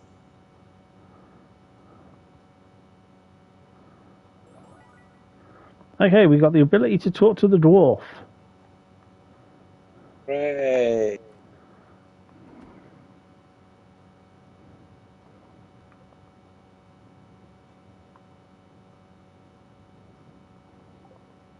Yay.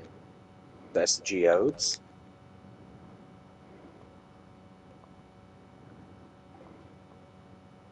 Golden mask. Woven gadget. And an ancient drum.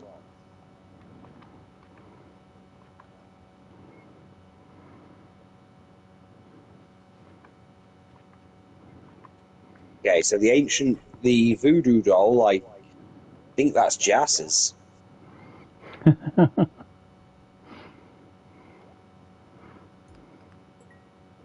think that's one of those ones where it's not really hers, we just imply it is. Oh, 10 quality fertilizer. Nice.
That just made me think of something. Okay, so if I'm Sally and you're Fiona, does that mean if Ollie was here, we'd have to have him play, I don't know, Amy? it'd have to either be... Well, it depends. If he wants to be Southern, he could be Bunny. Well, I was thinking because then he can just be the butt of the jokes. Yeah. Well, he could either be Bunny. I mean, there's Nicole. There's God, female Yeah, characters. but they're characters we could put up with. I suppose. Yeah. I'd have thought he'd insist on being the particularly annoying one with the hostile fan base. I mean, But for them, it's a choice. You know, they like supporting their creepy character.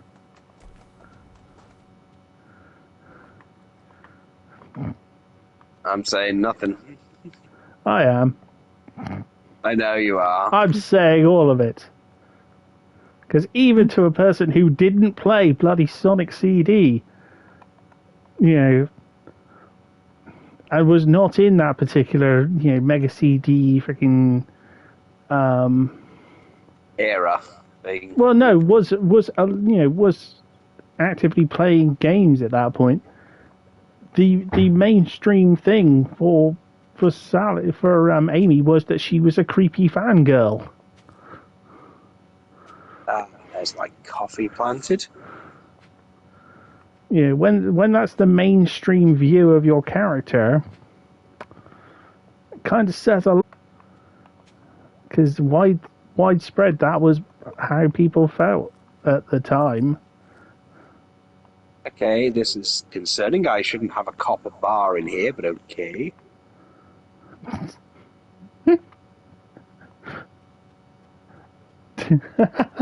That's like that's like the quickest I've ever heard you change the subject away from Sonic. I know, right? Well, I'm not going to disagree Is the with you is about the is Amy the D. is the old Well, wound beginning to hurt? and a little. No, it's not the my scar. She's thinking of me. No, I was thinking when you said you got stabbed by an Amy fangirl. Yeah, no, the wound hasn't reopened or twitched to it. No, to be honest, I'm a lot more tolerable of Amy these days. I do still think some of her fans are completely insane, but I don't think that's necessarily the fault of the character so much as just the insane interpretations. It's the same, because if I had to hate them for that, have to hate Tangle and Whisper because their fans don't care about the character, they only care about the lesbian relationship and nothing else. It's a very superficial Yeah. relationship. You see, that's my only problem. Is if it's okay, I should clarify. It's okay to like a character ship. It's okay. I support them lesbians. It's just that that's not the only thing about them that I find interesting. Well, yeah, you've. There's got to be some depth. I believe that you like your characters to have a little bit more depth than a duck's ass. It's again. I saw someone post a thing at one point going, "I hope this character turn like there's a new." The person who made the Amazing Digital Circus made another thing where the female character has become basically Gooner bait,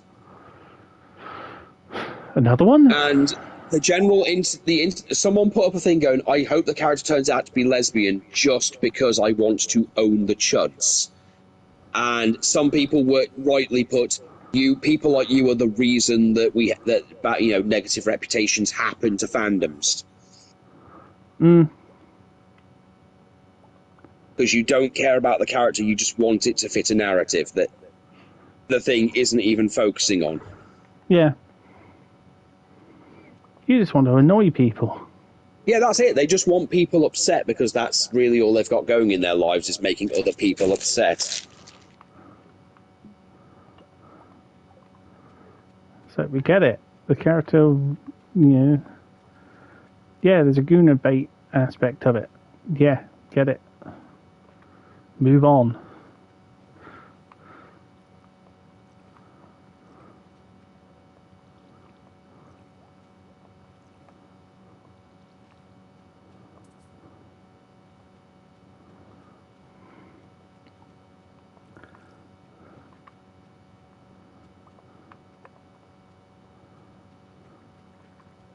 I want to head to bed soon.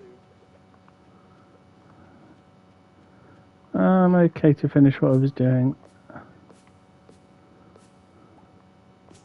I'm actually on the farm, so it's not a...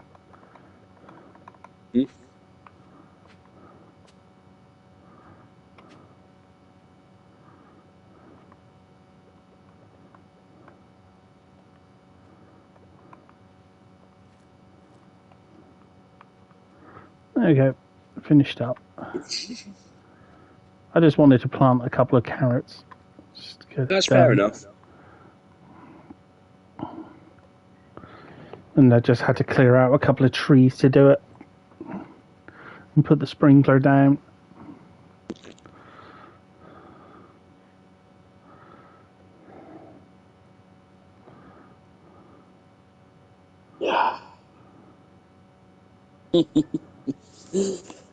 Said my YouTube thing's got suggestions for some reason of the Max Headroom incidents. Flint the blacksmith. Thanks for helping me clear out the monsters. I'm not scared at all, but it should make the mine safer for everyone else, right? Take this blueprint. Hope it doesn't make me obsolete. Maybe. We shall see.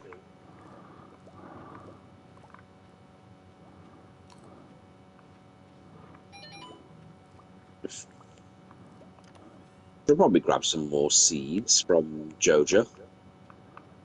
I'm gonna make sure I walk around near Pierre to do it, though.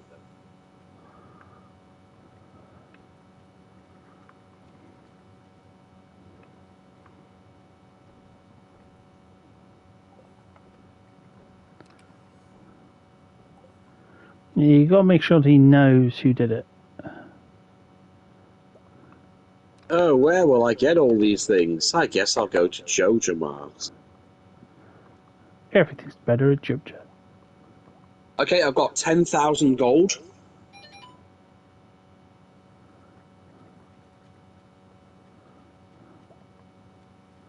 So I was thinking of that AI ad we did. Oh yeah, the one where it's crying. Oh no, just the ad, the one I made where I clipped all those things together so it made it look like a Tesco ad. Yeah. That upset that person with the like, oh, it's you and your AI slop that's taking all the attention away from the serious things. Need garlic. Maru needs garlic. Apparently, I don't know. Maybe her dad's a vampire.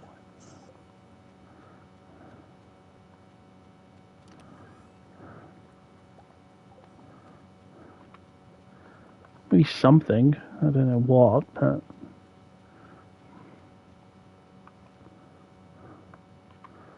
I put down some speed grow stuff to grow that coffee bean, so we can get some more quick. I'll pick up some cauliflower seeds. Because I don't think you can actually buy the coffee beans from Joja. I don't think we can. No, you're correct. But you just need coffee beans to grow more. So Yeah. No, Pam, going to work.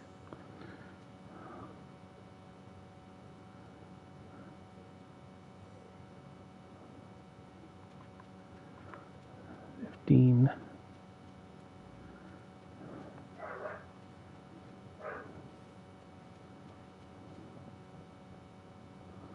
What have we got here? Yeah, Geode Crusher. Geode Crusher. Geode Crusher.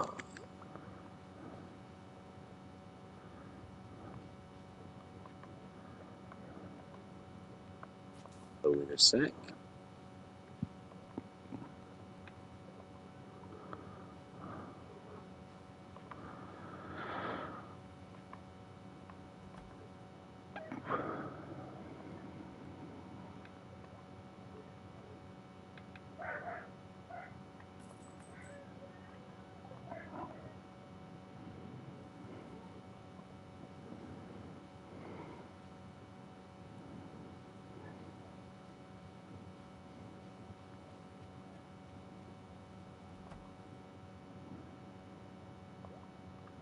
Come on, wake up, person behind the checkout. You've got to serve some customers.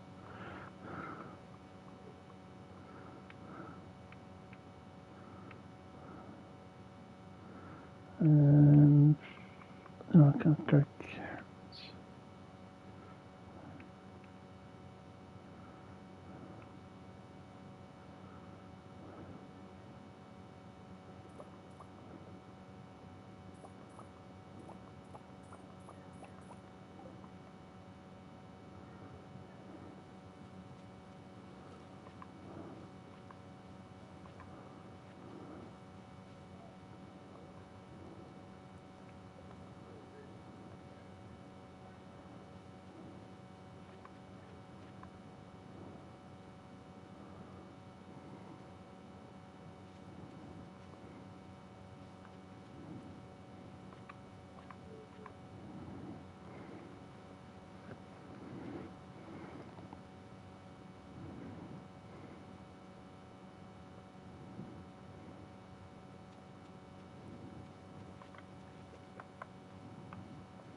Yeah, I planted a few extra crops as well outside Nice. yours. Just basically, That's nice. I can live with that. well, it was areas that would be under your scarecrows. So I thought better to use the space that would be already covered by a scarecrow than to make an area that would need a new scarecrow.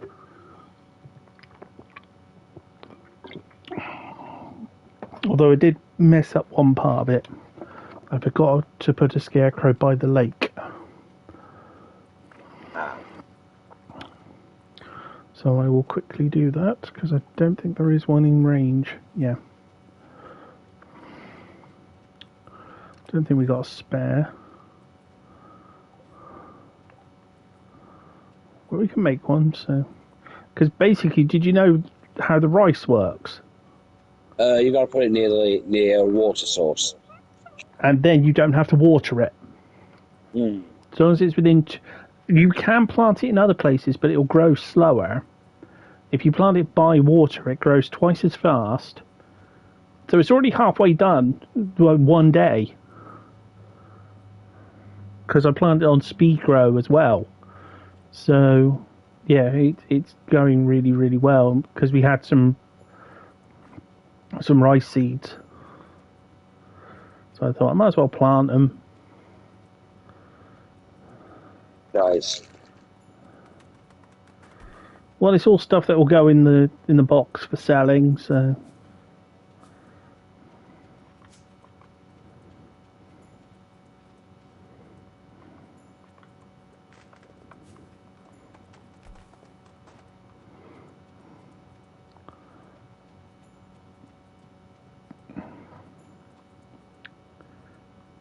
nothing of value in the cave. Check the greenhouse. One set of ancient fruit.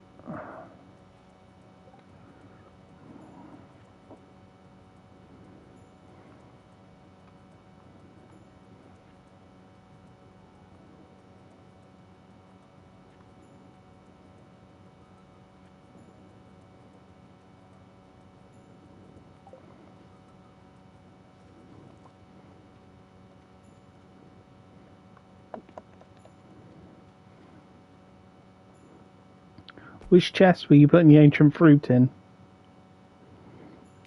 I think it's the one near my house. I can't remember which one I put it in. I'm just cleaning up Grandpa's grave. Oh yeah, there it is. Yeah.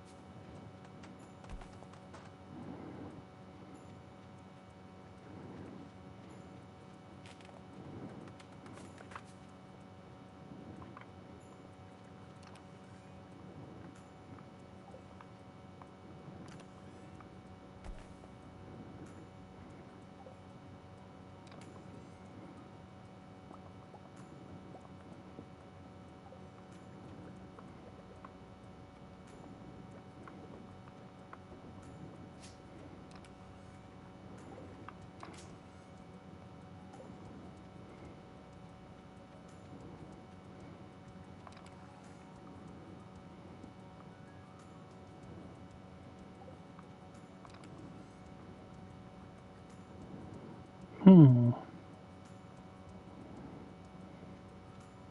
So,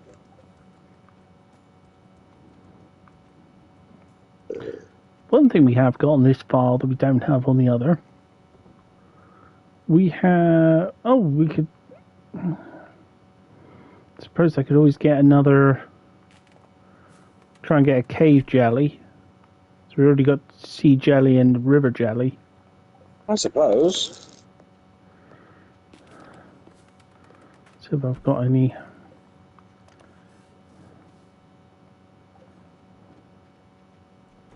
Well, a second fish smoker. Yeah. No, I don't have any.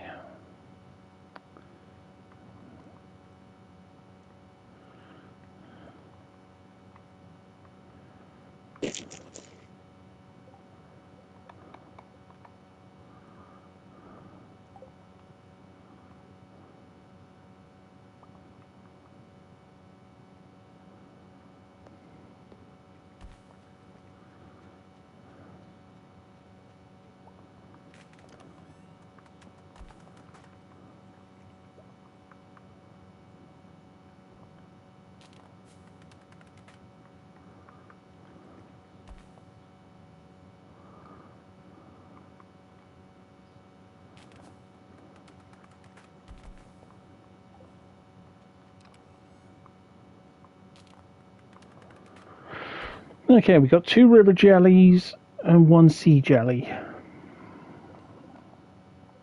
Okay, I'm gonna have a lie down because I'm low on energy now because I've just chopped down a trees.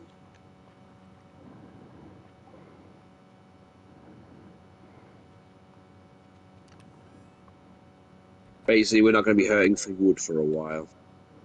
Hmm.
Feel a bit cruel. Just sort of squirrel run up a tree.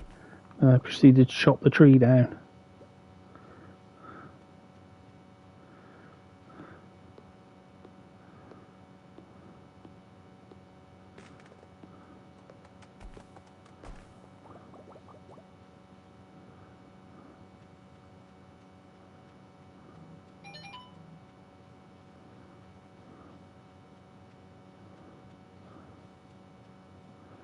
But yeah, we need the foraging. Certainly do.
Ooh, crop order.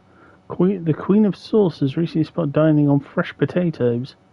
Now everyone in the world wants one. 100 potatoes by the end of the season. Or prismatic jelly. Mm. Substantial reward is good. Mm. I'll leave it up to your judge. I'll Because go with potatoes don't take that long to grow. Mm, And I can easily shift production over to potatoes. it's the Russian dream. Yeah, Ditto. potato.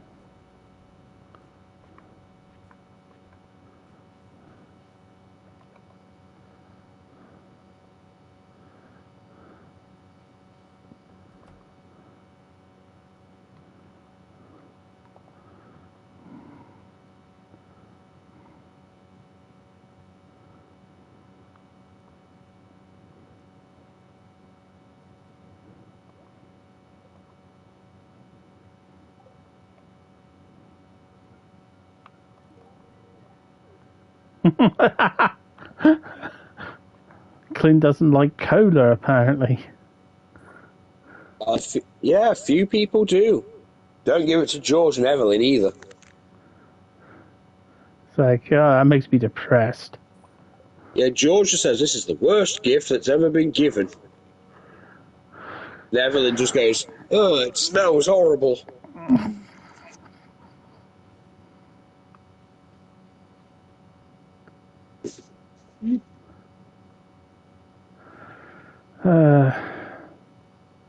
How are we supposed to get with one of the eligible bachelor or bacheloresses?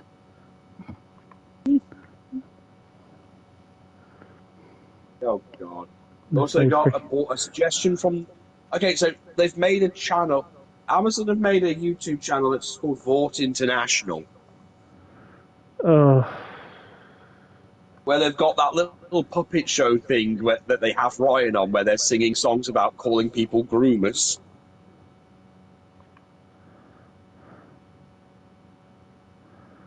right. Yeah, it's when Homelander has his son on this little thing with like a puppet Homelander and a puppet version of the Seven that sings songs about reporting groomers and people who he personally doesn't like to vaunt so they can be arrested.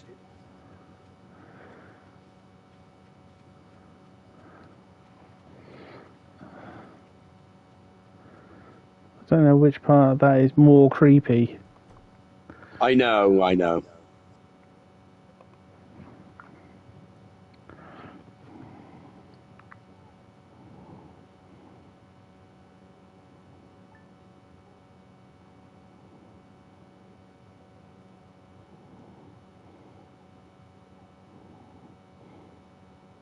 Eh, ah.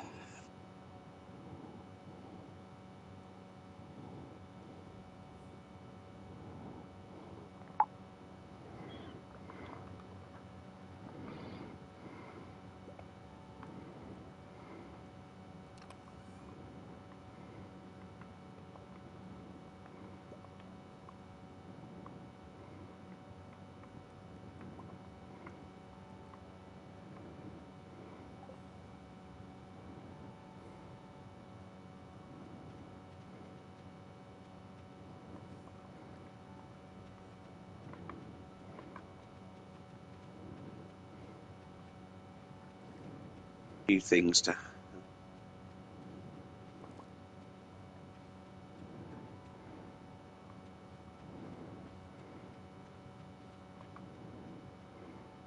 Can't forget that stone.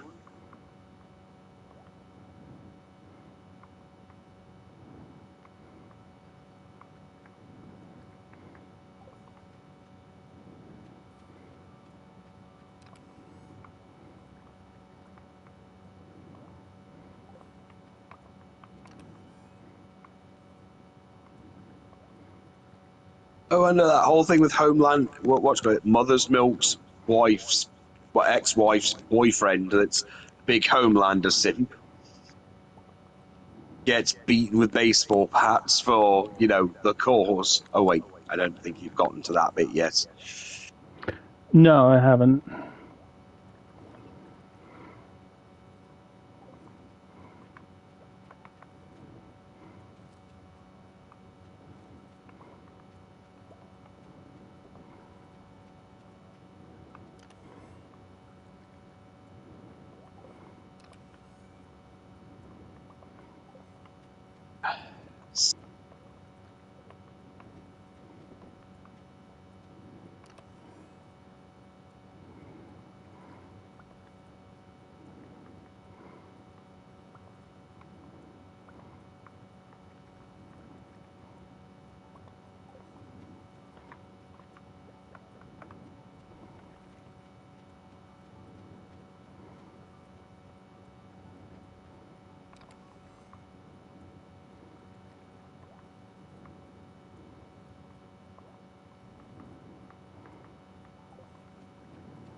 Okay, so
I was wondering how long it would take for that to come up.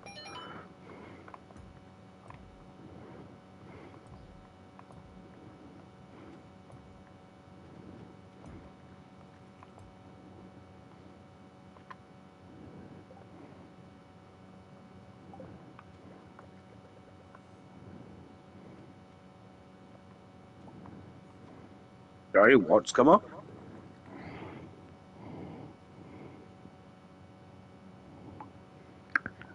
Phil was just asking me if I'd heard about the bricks and minifigs Lego thing. Oh, looks like a beater to the punch.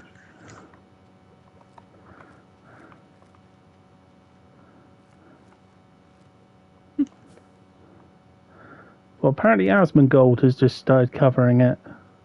Yeah, a lot of them, because it's a daily occurrence, because at the moment, it's not even about the Legos anymore.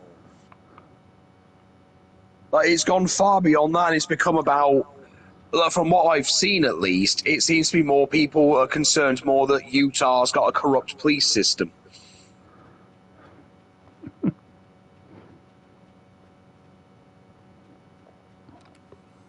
And there are people in the comments going, yeah, we've known for a long time that the police force here is very corrupt.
Should have enough for another 6 sprinklers.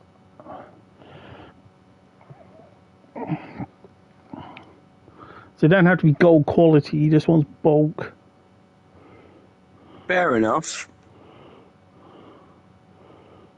So yeah, I'm just going to try and expand the farm in a sustainable way.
Oddly enough, I did start looking at a few Lego minifigures recently. Oh. Well, I always like to build custom ones. Well, sort of. Understandable. Because I hate using generic tokens in board games. I kind of get that. And seeing that there are millions and millions of parts in Lego, it's so easy to actually make yourself in Lego.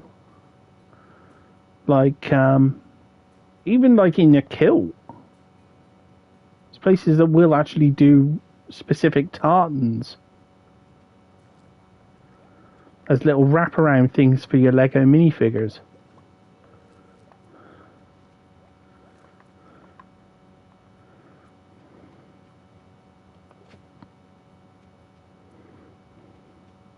So that's the sort of thing that would be a sponsor.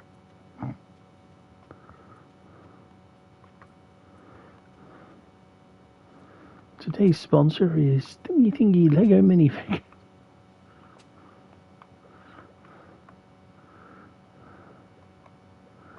If only.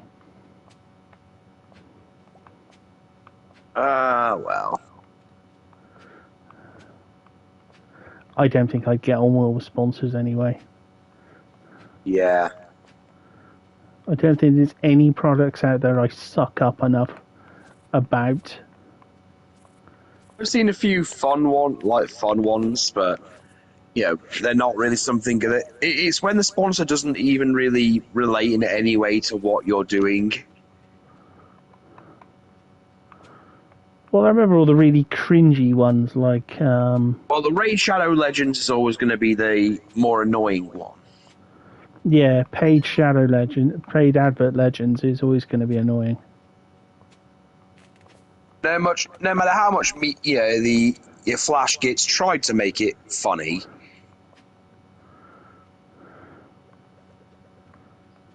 Or NordVPN. Oh, the funniest one, I think, looking back, because it's backfired so badly on small creators, was Honey. Did you hear about that one? No, I haven't. Well, Honey used to... I don't know if Honey still exists. Honey used to be this service thing. It was basically a browser app, browser extension, where it would supposedly look for the best deals, like discount codes and stuff for you. Right. And basically what they found out was it was cutting out small, it was basically changing the discount code.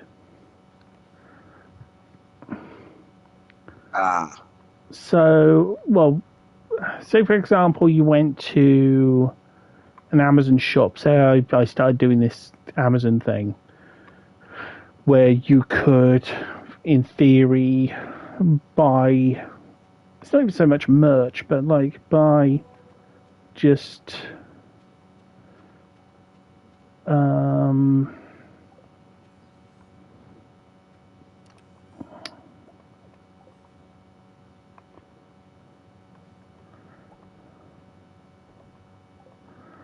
like, say it was something I bought, and I was like, oh yeah, you can get a discount if you buy it using my code, because that's how it normally was. So you'd get like whoever was sponsoring it or whoever was trying to push it would give you a code, and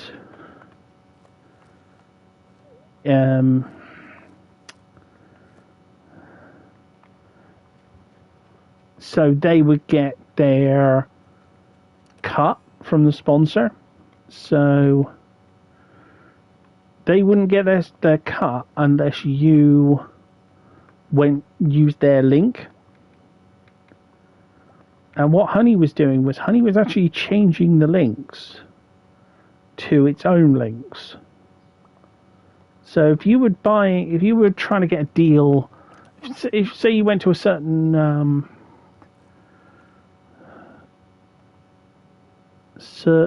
YouTuber's thing and really wanted to support their channel by buying something using their discount code or their reference code, Honey's discount code would replace it. So the sale would go to Honey's sales, not to whoever you were buying it from. So it started to tank because you had a lot of creators going, oh yeah, but I put links in my chat for the product. Say for example I was using a certain keyboard or something on Wednesday nights, and I said, oh yeah, and if you buy the keyboard that I use on Amazon, you'll get a discount using my reference for that product. Yeah. Because that's how it normally works. It's like you get a discount if you, for, as I said, like that item. Yeah, you wouldn't get it, and it wouldn't recognize it as me having sold it to you. Because Honey's code would supersede my code. So there was a lot of So people who thought, they screwed over creators. Yeah. Shit. And this was some big time people pushing this. I didn't know that this was happening. Like, for a little while, honey was everywhere. Like, everywhere you went, there would be an ad for honey. Like, Jontron, I think, did some ads in his content for honey in some of his older videos. And so did loads of other people. Like, literally loads of people did these ads for honey. And then suddenly found out, you're actually like screwing over small content creators and small Amazon sellers and stuff because they're getting nada. Yeah, they're getting nothing. Oh yeah, I remember Magic Spoon was everywhere for a while.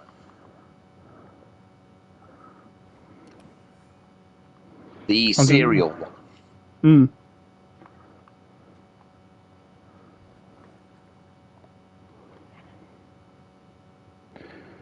I want to make the joke, but she won't get it. It's like, it's better than a heist movie. You son of a bitch, I'm in. That's all. Damn that Rick and Morty episode for ruining heist. I never liked heist movies. Yeah, I know. The funny thing is, especially someone those turned formulaic ones too. I know. Overlord had one where it shows the thing when Ainz is talking to the Guildmaster, and he's like, "I want to return adventuring to it, exploring to to get to adventuring," and it just shows Morty with the Guildmaster's hair, going, "You son of a bitch, I'm in."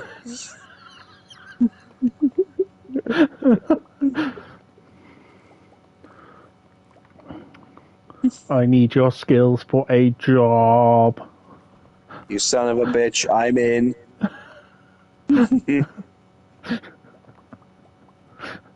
You got to say in that Heistatron sort of like Rick has not put any effort into Heistatron's voice at all. Clearly. Because he just disrespects heists and people who like heists that much. Yeah. You son of a bitch, I'm in.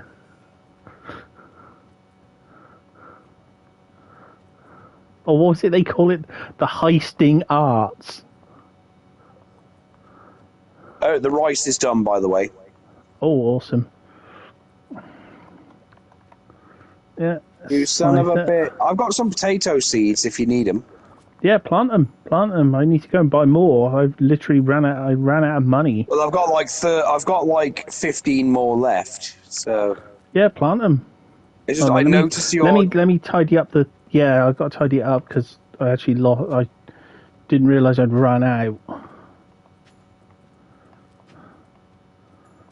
I just picked up a country chair. That I dug out of the ground. Yeah. Apparently. This loot system's utterly broken. Yeah. Your parsnips done.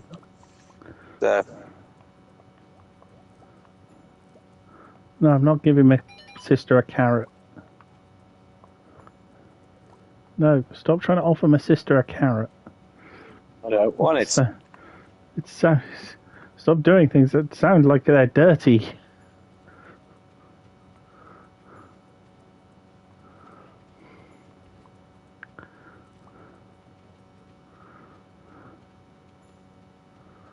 Well, that's more Tate's planted.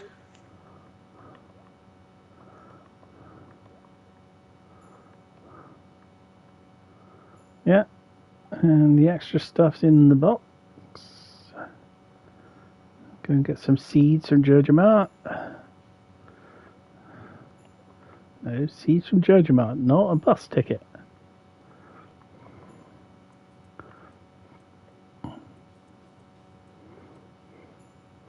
Oh, that Robotnik I've got it's clearly supposed to be from some weird little mini game. Yeah, I think when I saw it before, it was part of a little playset where you'd get like a Sonic thing that would Yeah, hit the chest. yeah.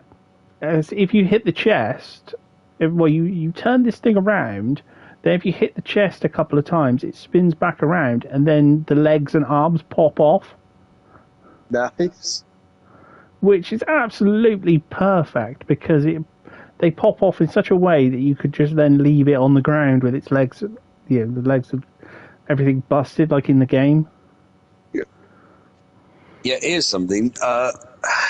Ollie's going back to doing that Sherlock Holmes thing. Yes, I know. But has he done the cartoon Sherlock Holmes in the 22nd century? No. That's the big question. Is that the one we're going to do as a parody?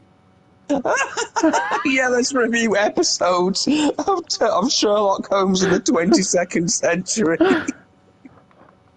The first thing I will say is one thing. You've got to listen to the theme song a couple of times so you can just say, like, with absolute Sherlock certainty, Holmes in the in the 22nd century. Yeah, we can call it It's film. the- Yeah, we can call it film fantasy.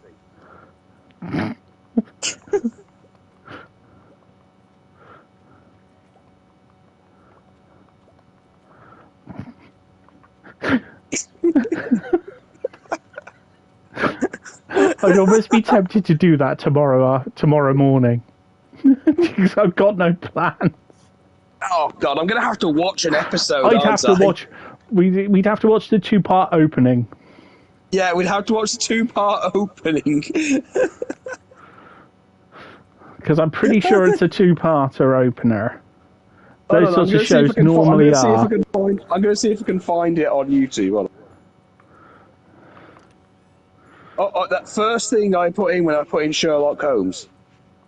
Yeah, Sherlock Holmes, 22nd century, 27 videos. Hold on.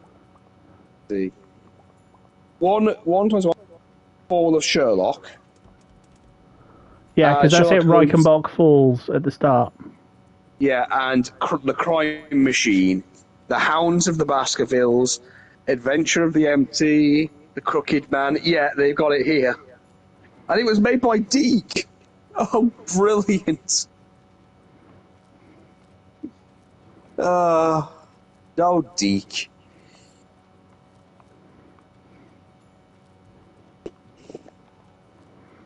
Maybe that would be the joke. Oh, I just got a beach totem. Nice. I just dug it up.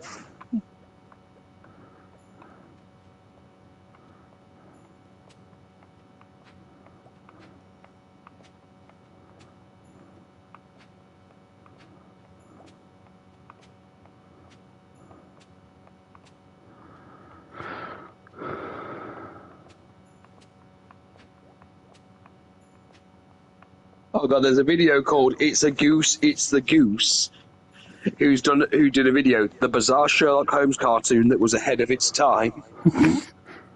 9 days ago. Jesus Christ.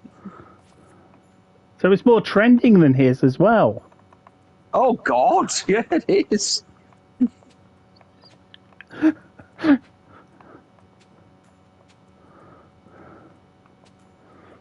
Wait, I just realised that the abbreviation of Sherlock Holmes in the 22nd century is just shit 22C.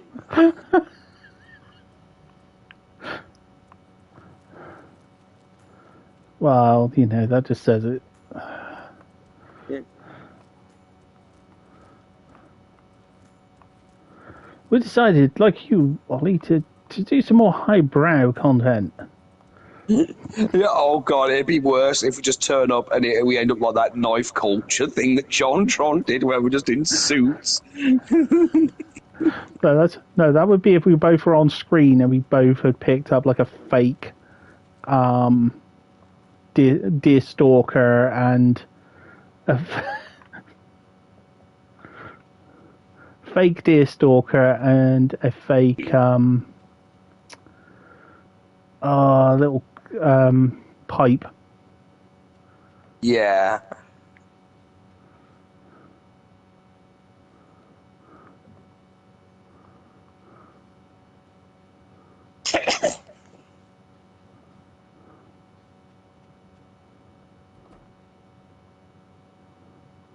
no.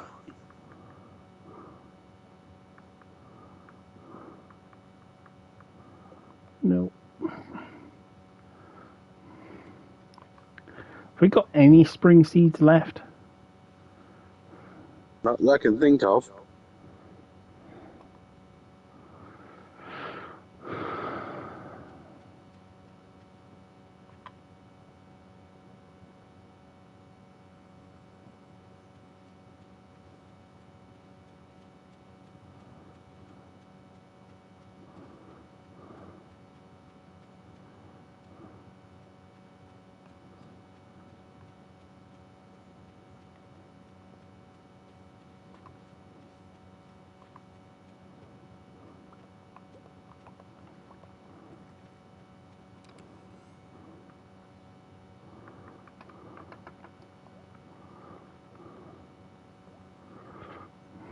Oh, I know exactly what we should call it if we were going to do that bit.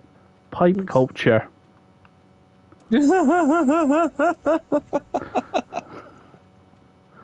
So what you're saying is we need to get a suit and a pipe, and then just No, even just pipes, just like fake pipes. Just. I mean, I do have a pipe. I do have a pipe pen.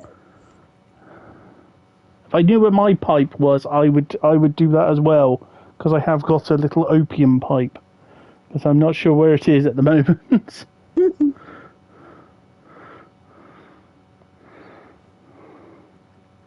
It went missing a while ago.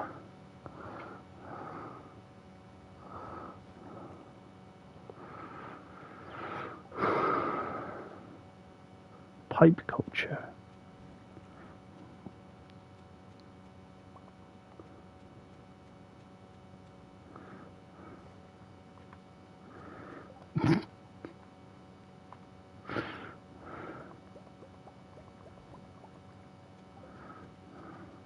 Are you taking the piss? No. No. We just happen to be sophisticated people. Yes, we're just doing a highbrow look. I mean, you're doing Sherlock Holmes. You're doing a Sherlock Holmes book. We're doing the television show. Completely different thing. Yes. Also, it is from our era, television. I mean, theoretically, I'd be qualified to do the like TV shows like that were done by Deke Entertainment more than Hollywood. Yeah, I'm trying to think of a Deke joke in the same vein as theirs. It's like Tomb Raider. Dictation.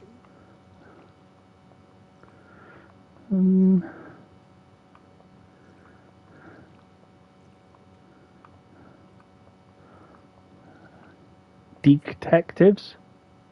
Oh God, yeah, Detective to Wednesday. Oh God, that was as well. Detective Wednesdays.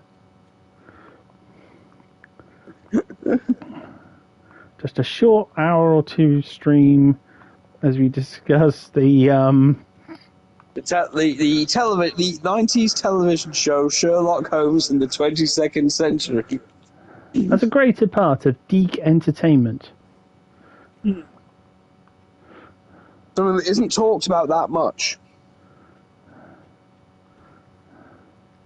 Yes, because we like to consider, how much entertainment you can get from your Deke. Oh yeah, you need to give a lot of attention to the Deke. Yes.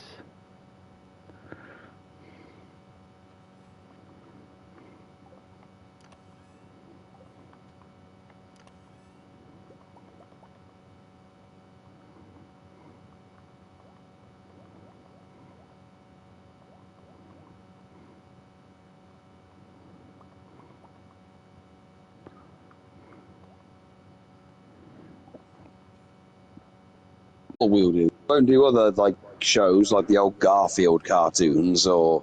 Well, no, we might do if it keeps going. Oh yeah, the old Garfield cartoons or well. We'll do a couple from each. We'll do them in a random order. Let's just not do a. You Yeah, know, it's not a series. We're not going to go through the entirety of Sherlock Holmes in the 22nd century. We'll be annoying by going around between different shows, yeah. And since it's deep, seemingly that means randomly. we can go through all the library things because technically speaking, even though they didn't own the rights anymore, technically the Sonic cartoons counted. Yeah. Yeah. Oh god, I'm trying to think. Oh god, we could even do a thing on GI Joe or the Transformers. Yeah. As long as we stay away from Rosie and Jim and stuff, because that stuff's creepy now just to look at. Oh no, someone else is doing that, and they're doing a damn good job of that. Good, good, good. Yeah, it's literally called Breaking Rosie and Jim by Rose Tinted Spectrum. Apparently, that one's okay to do. He's doing the other shows as well that were all around the same time. Like Tots TV. he's doing Nightmare at the moment. He's already done all the series of Games Master. Oh wow. Because he did it episode by episode. Tomorrow we're holding the Egg Festival. Oh, fucking Egg Festival. And then I'm trying to remember what the other one was. He's done a lot of Rosie and Jim. Apparently the BBC are a bit assy with their cease and desists. Oh yeah, well they will be. Because basically, he's tried to do reviews of Aquila, and they just stick a cease and desist on it, no matter what.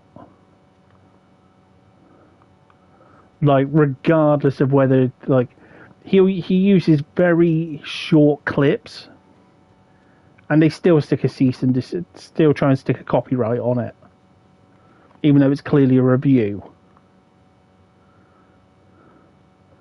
So they just don't care about fair use. They just slap a thing on it straight away anyway. Honestly. Because they're just assholes. Yeah, they sound it.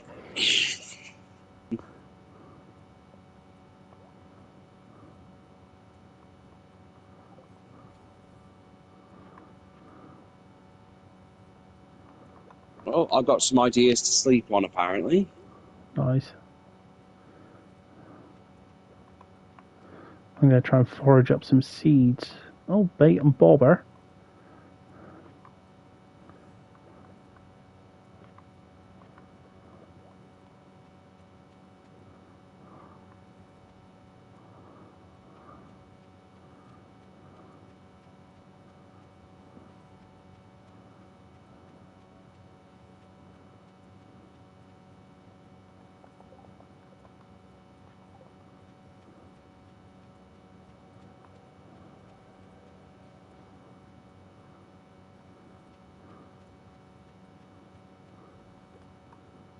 Oh, the train's actually passing through Stardew while I'm close by. Nice.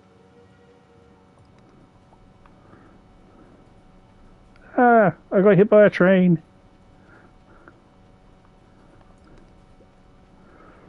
I got it on stream. Oh, it's the circus. No, it's the passenger train.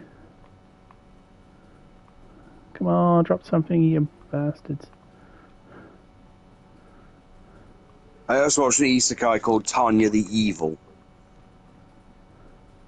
It's the one with the German girl, the guy that doesn't believe in God, so God sends him to a hostile world, hoping it will make him believe in God. So he joins that world's version of the German army and starts being ruthless.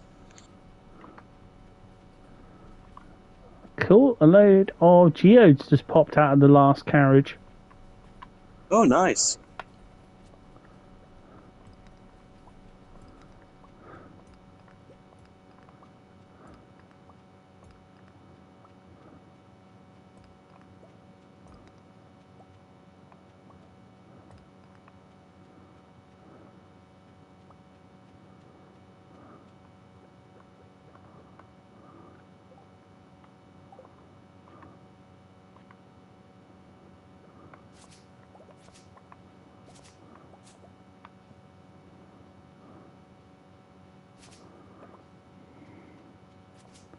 When playing with the train, do not stand in front of the train while it's going back into the tunnel.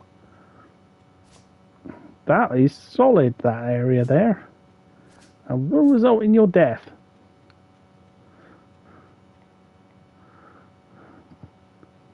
Thankfully, I didn't do that. Good. Okay, hello Linus. Here's a piece of forage. Or are you perving?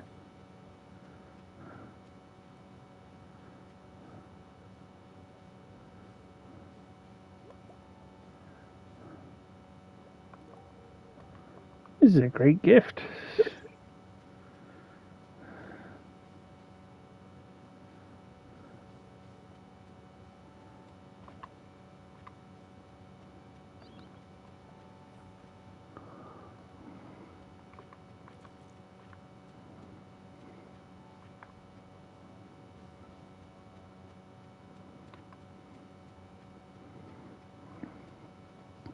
I was just thinking to myself, how could I get some money quickly?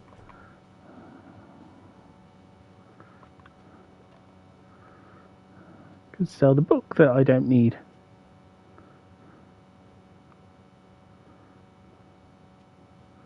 I just picked up. Because it's no use to either of us.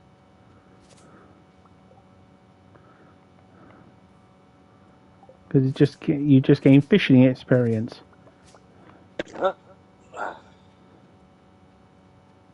I just had to switch controllers.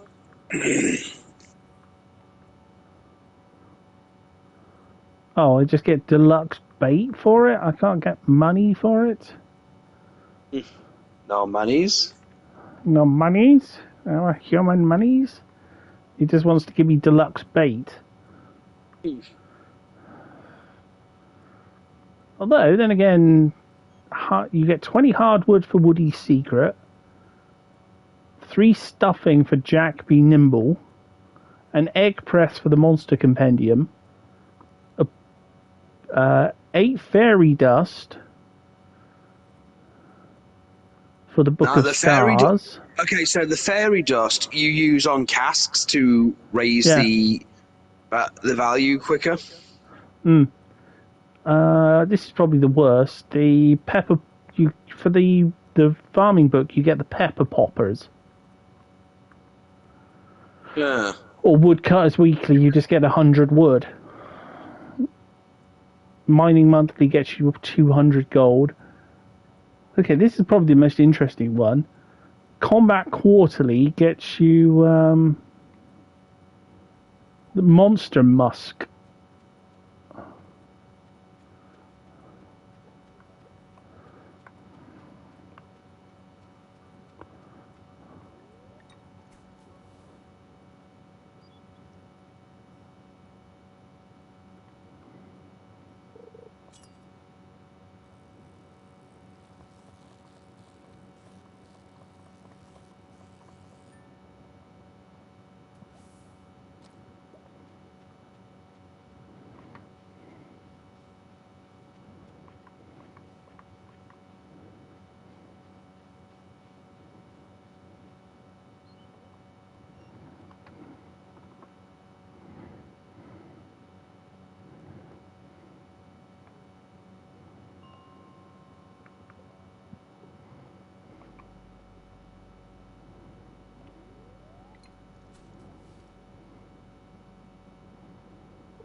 Yeah, I will give Ollie credit for the fact that he is going through his backlog. Mm. Whatever reason he decides to say why he's able to do it now, it doesn't really matter. He's doing it, and that's the point.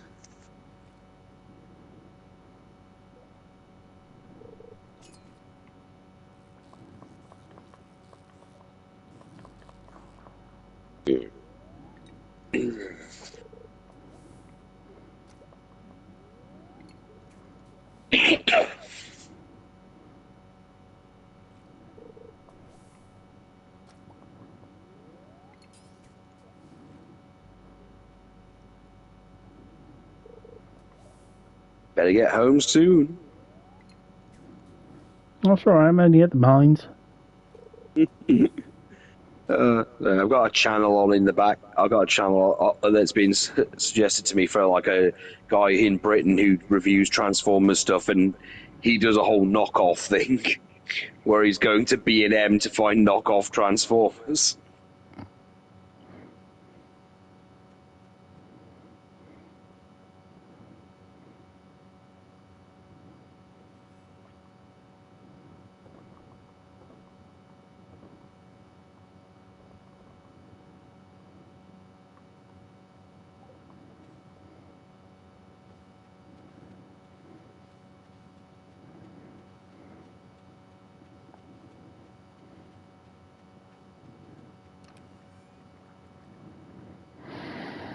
Well, some of them are quite fun. Oh yeah.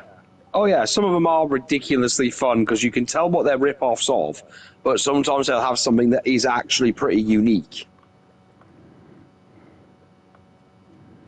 Nothing will ever beat the McDonald's Transformers though when it comes to, non-Transformers stuff.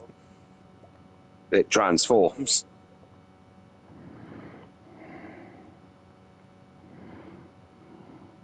Well, as I said, I've got my Coca-Cola one.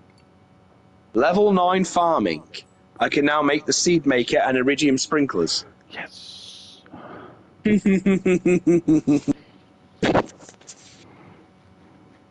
Oddly enough, Trigger's brother gave me that. What? My Transformers, well, my can of Coke, my cherry Coke. Oh, nice. He's worth a bit now. My cherry Coke robot. I'm not sure what A his name might cauliflower. be. Well, there's a buttload of cauliflowers, so... Oh, wait, no, the other thing is the potatoes.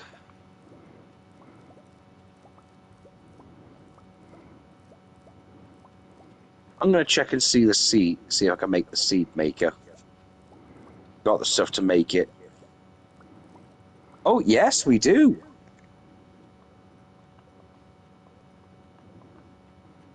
Okay. I might take an ancient seed or two.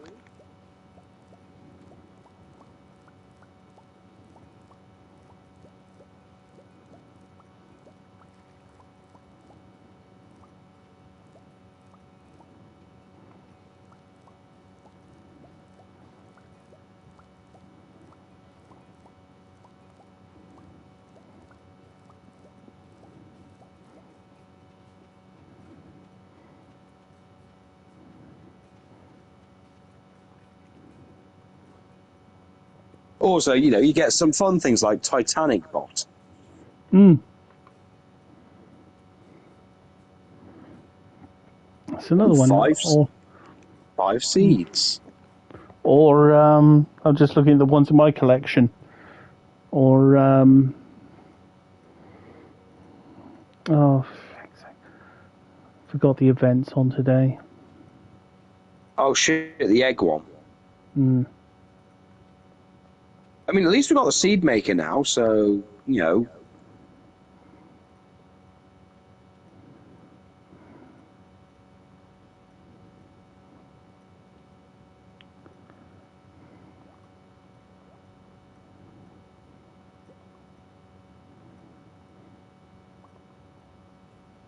Oh shit, he's actually reviewing the Cherry Coke robot.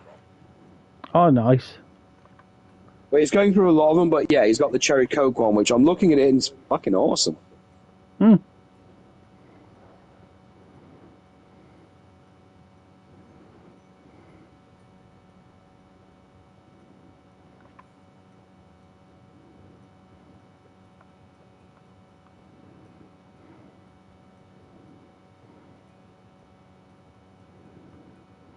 Are we going to head to the thing? I suppose we must see if we get our straw heart.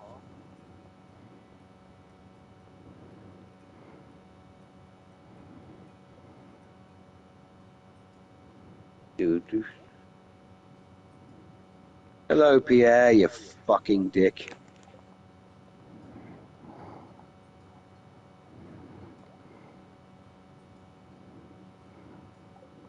Literally buy one strawberry seed off him. Hey, if you're gonna feed me eggs, I'm gonna need some hot sauce. Oh no, it's only salad. I kind of miss the winter. It's simpler. What will happen in my arms and legs if I ate 30 eggs a day? My nose allergies. Oh, there's Linus watching. I slip in a little later and have some food. I'm eyeing that scrumptious-looking pie. What? You're thinking of having food like a person?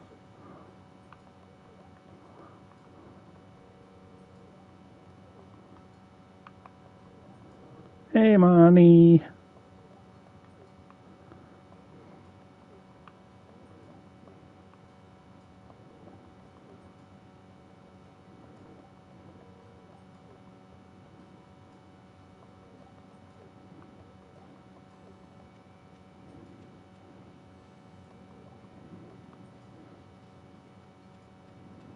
Have you ever hunted for slime eggs? Yes, I have actually.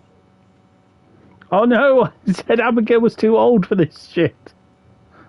Too old. Go home, Grandma. You're too old for this. Ah, you sound like my mum.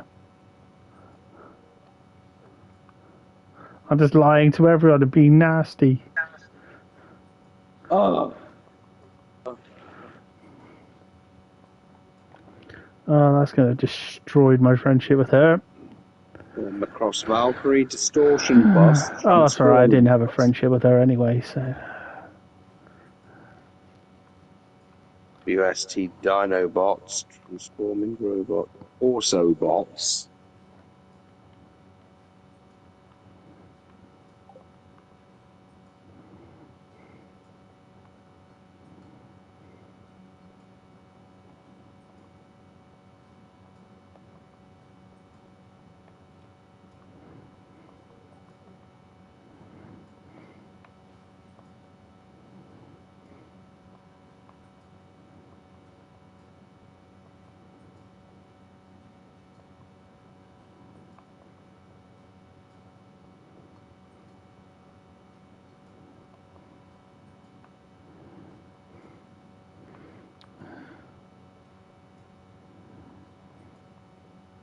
Enjoying yourself, Fiona? Slightly.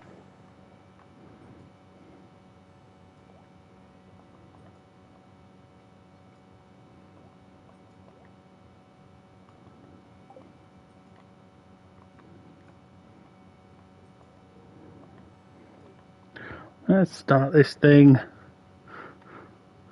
Let's start this thing before I piss myself.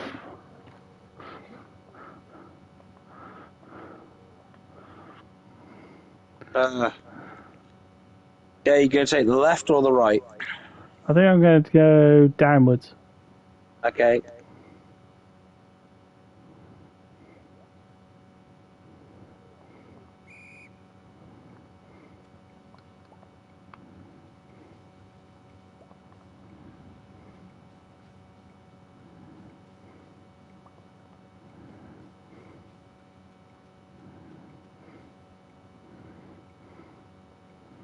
I would defeat you, Abigail, you bitch. And I'm not married to her this time, so I don't have to defend her.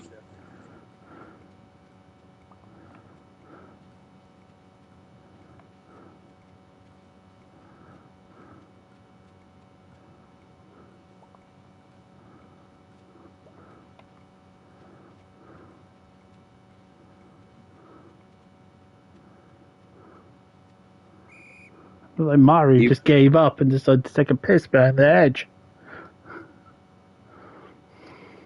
Yeah. Right, look at all those eggs. Now if we can get the kids to pick up this. And now the winner of this year's egg hunt. Sally, yes! Victory is mine! We thankfully Lord, didn't I?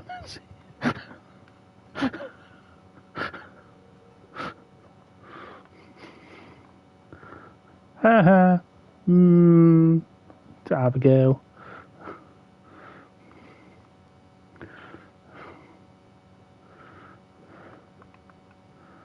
Where did you put the seed planter thing? Seed. They are in the greenhouse. Is it okay if I take a few of those? Temporarily. Don't have a choice, do I? Go ahead. No, I just noticed there was like 6 of them in there. Fine.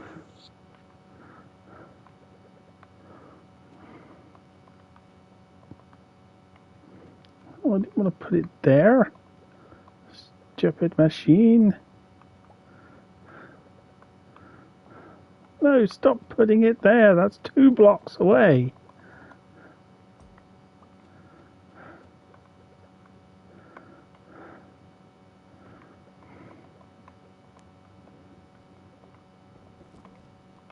No, stop trying to eat the damn parsnips. Put them in the machine.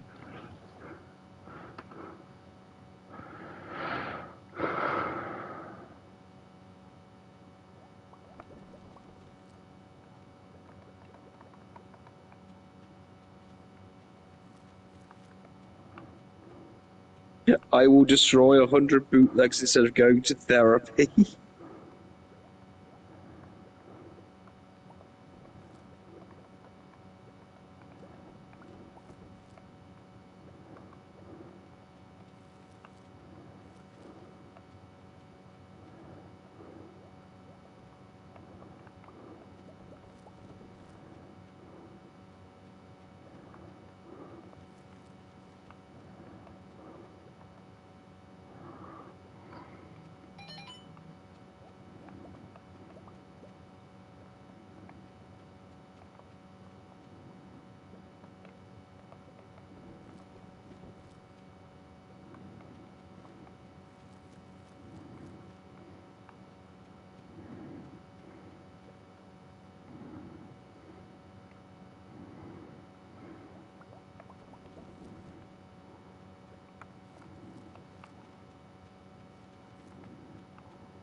No, I just didn't want to lose that good quality soil that I made. Ah, that's fair enough. And I didn't have enough seeds, so I was just desperately making them in the thing and then Tomorrow begins the planting them. 3-day fest. Oh, for God's sake! Tomorrow begins the 3-day festival in the Calico Desert. I only lost like 4 squares. Yeah, we are not That's ready nice. for the skull cabin. What weapon are you using? I've got the obsidian edge. And me? Oh yeah, because you've only got like it's only me who's got the. Hey, Yeah, you and my veggie sis yeah. stopping me We haven't done leveling up. anything evil in. We haven't done anything evil in a Yeah, while. but you don't have to turn on ourselves. Who else is there to turn on? Pierre has been defeated. No, Besides which, it's all going towards helping us get the cinema anyway. So yeah, I could know, put but I them need, in. I need I mean, my, I need to level up mine. Fine.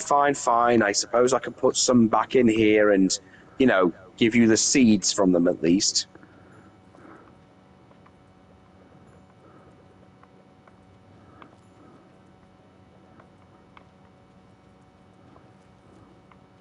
Yeah, because you'll be the one selling them.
don't know if I've got any.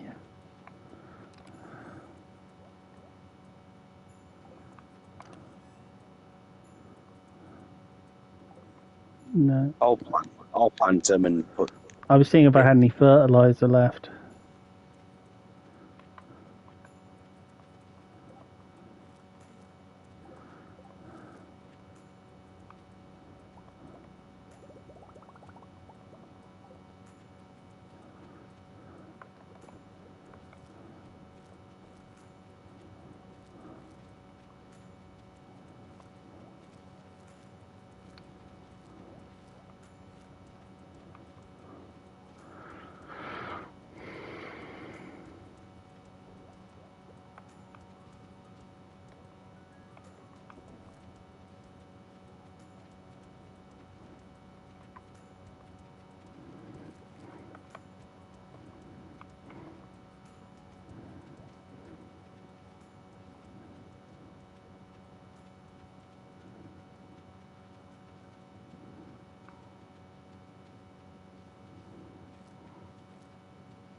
My coffee keeps me super speed.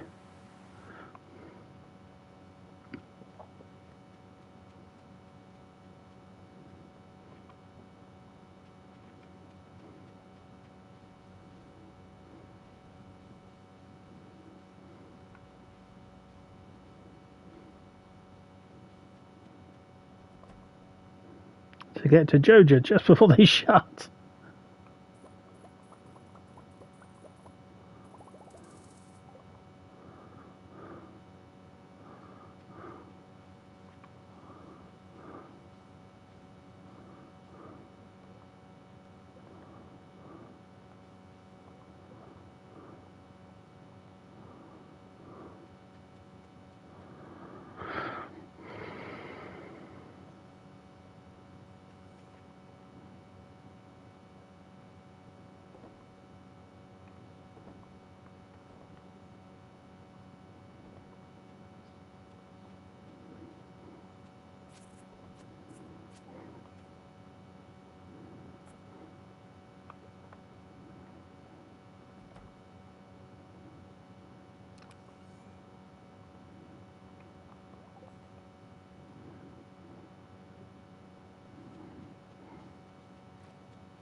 Well,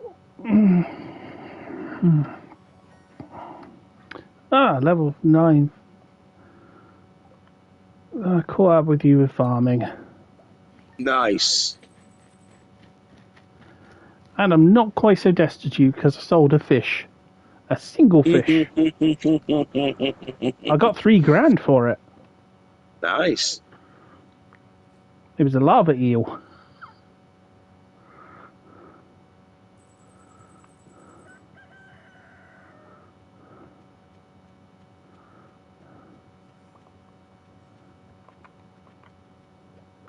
Okay, Evelyn wants to leave.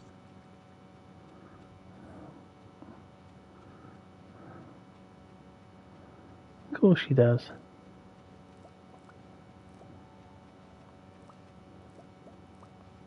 Oh, she is at that age.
Because nowhere's going to be open today.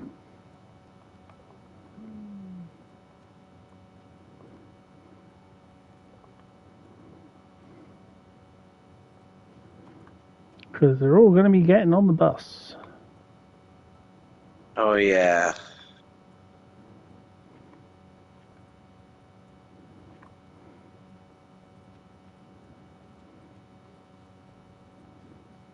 Might have to call it soon.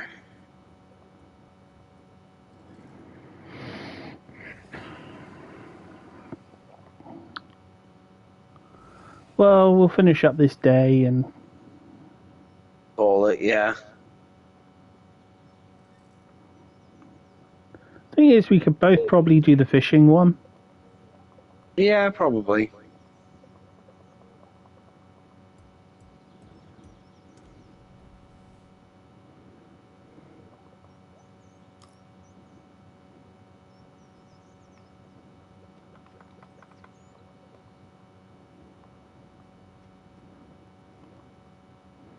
Catch 3 sandfish.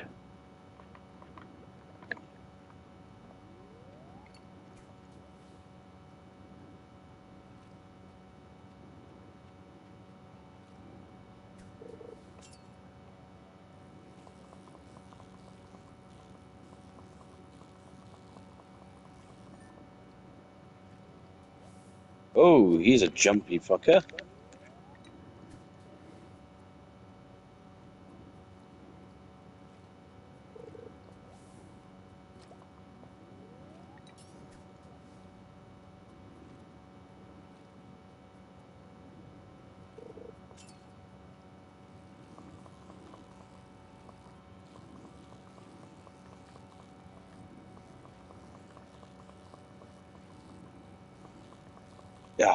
Yeah, that one got away.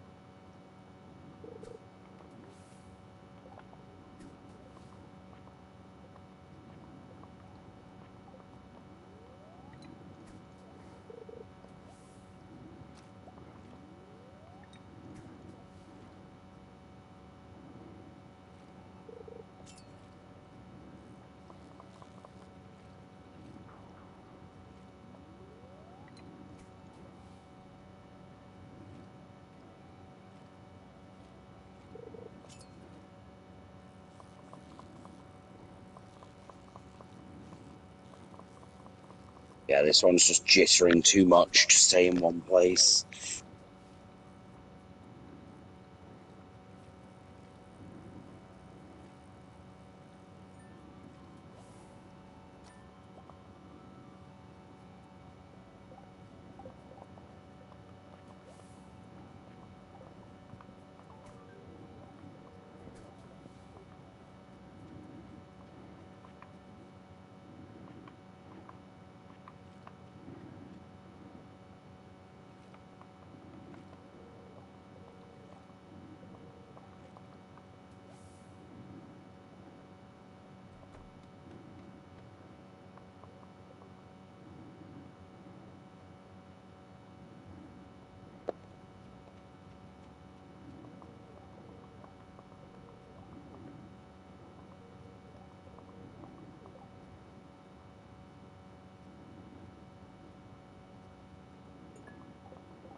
Hmm. 500 eggs gets a prismatic shard.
Are you in the mine?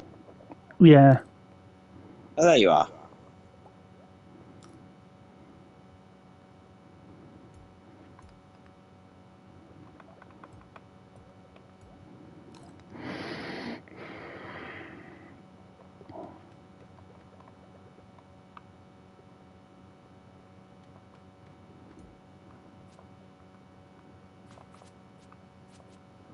I was going to say, why don't you break the blocks? I'll kill the bad guys. Yeah, okay. Oh, spicy eel.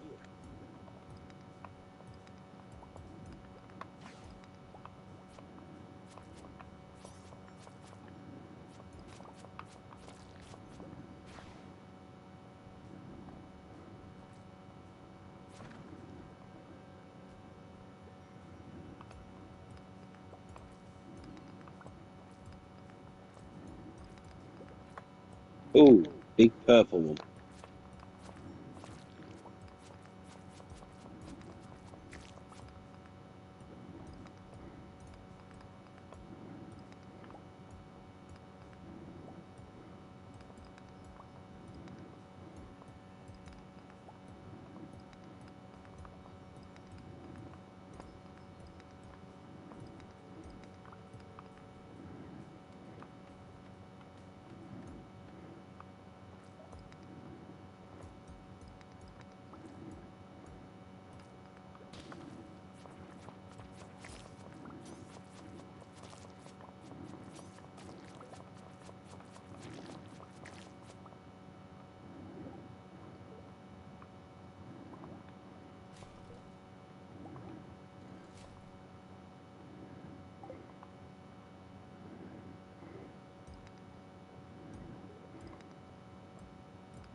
Got it. Oh, okay.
Found it.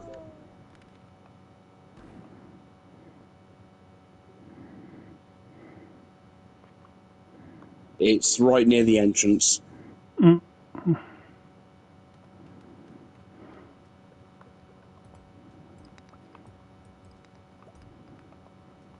Oh. Goes down again. Make sure there's no iridium. Cat statue, though.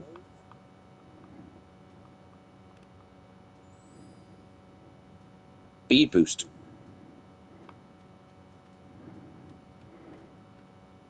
Oh.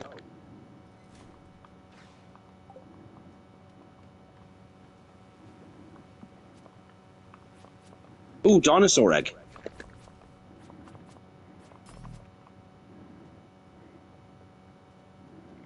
Nice.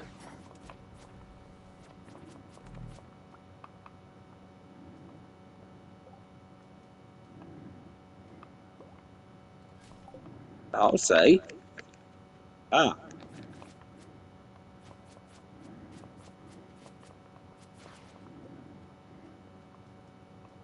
Okay, so we're in the land before time. That's not a good thing.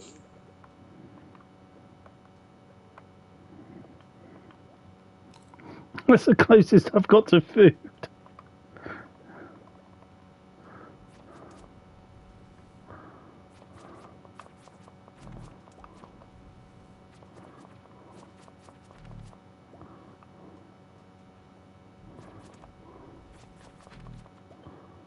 Okay, we got a rare item out of it. Yeah. Oh, and way down.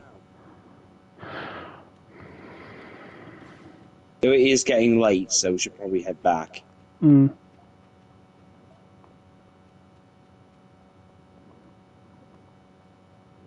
Well, we were never going to get the one for today anyway, so. Yeah, but we got a dinosaur. Saving that fucker. Mm.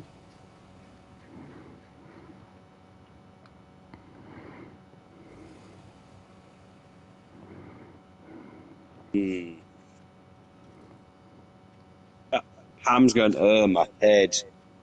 Why? What have you done? And we got some stuff for Gunther.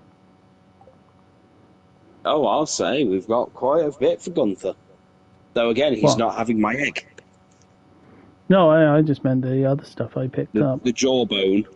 Yeah, and the tailbone. Ooh.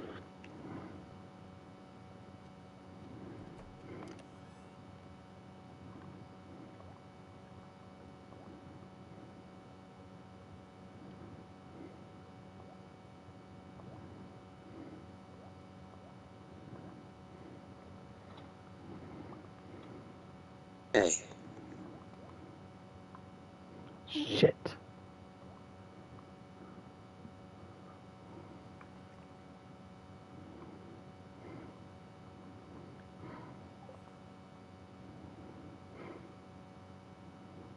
I was putting stuff away in a box and didn't realise.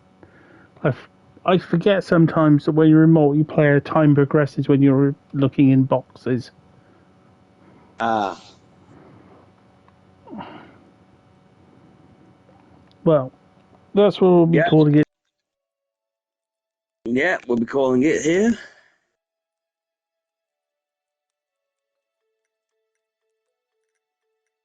It's been a fun experience.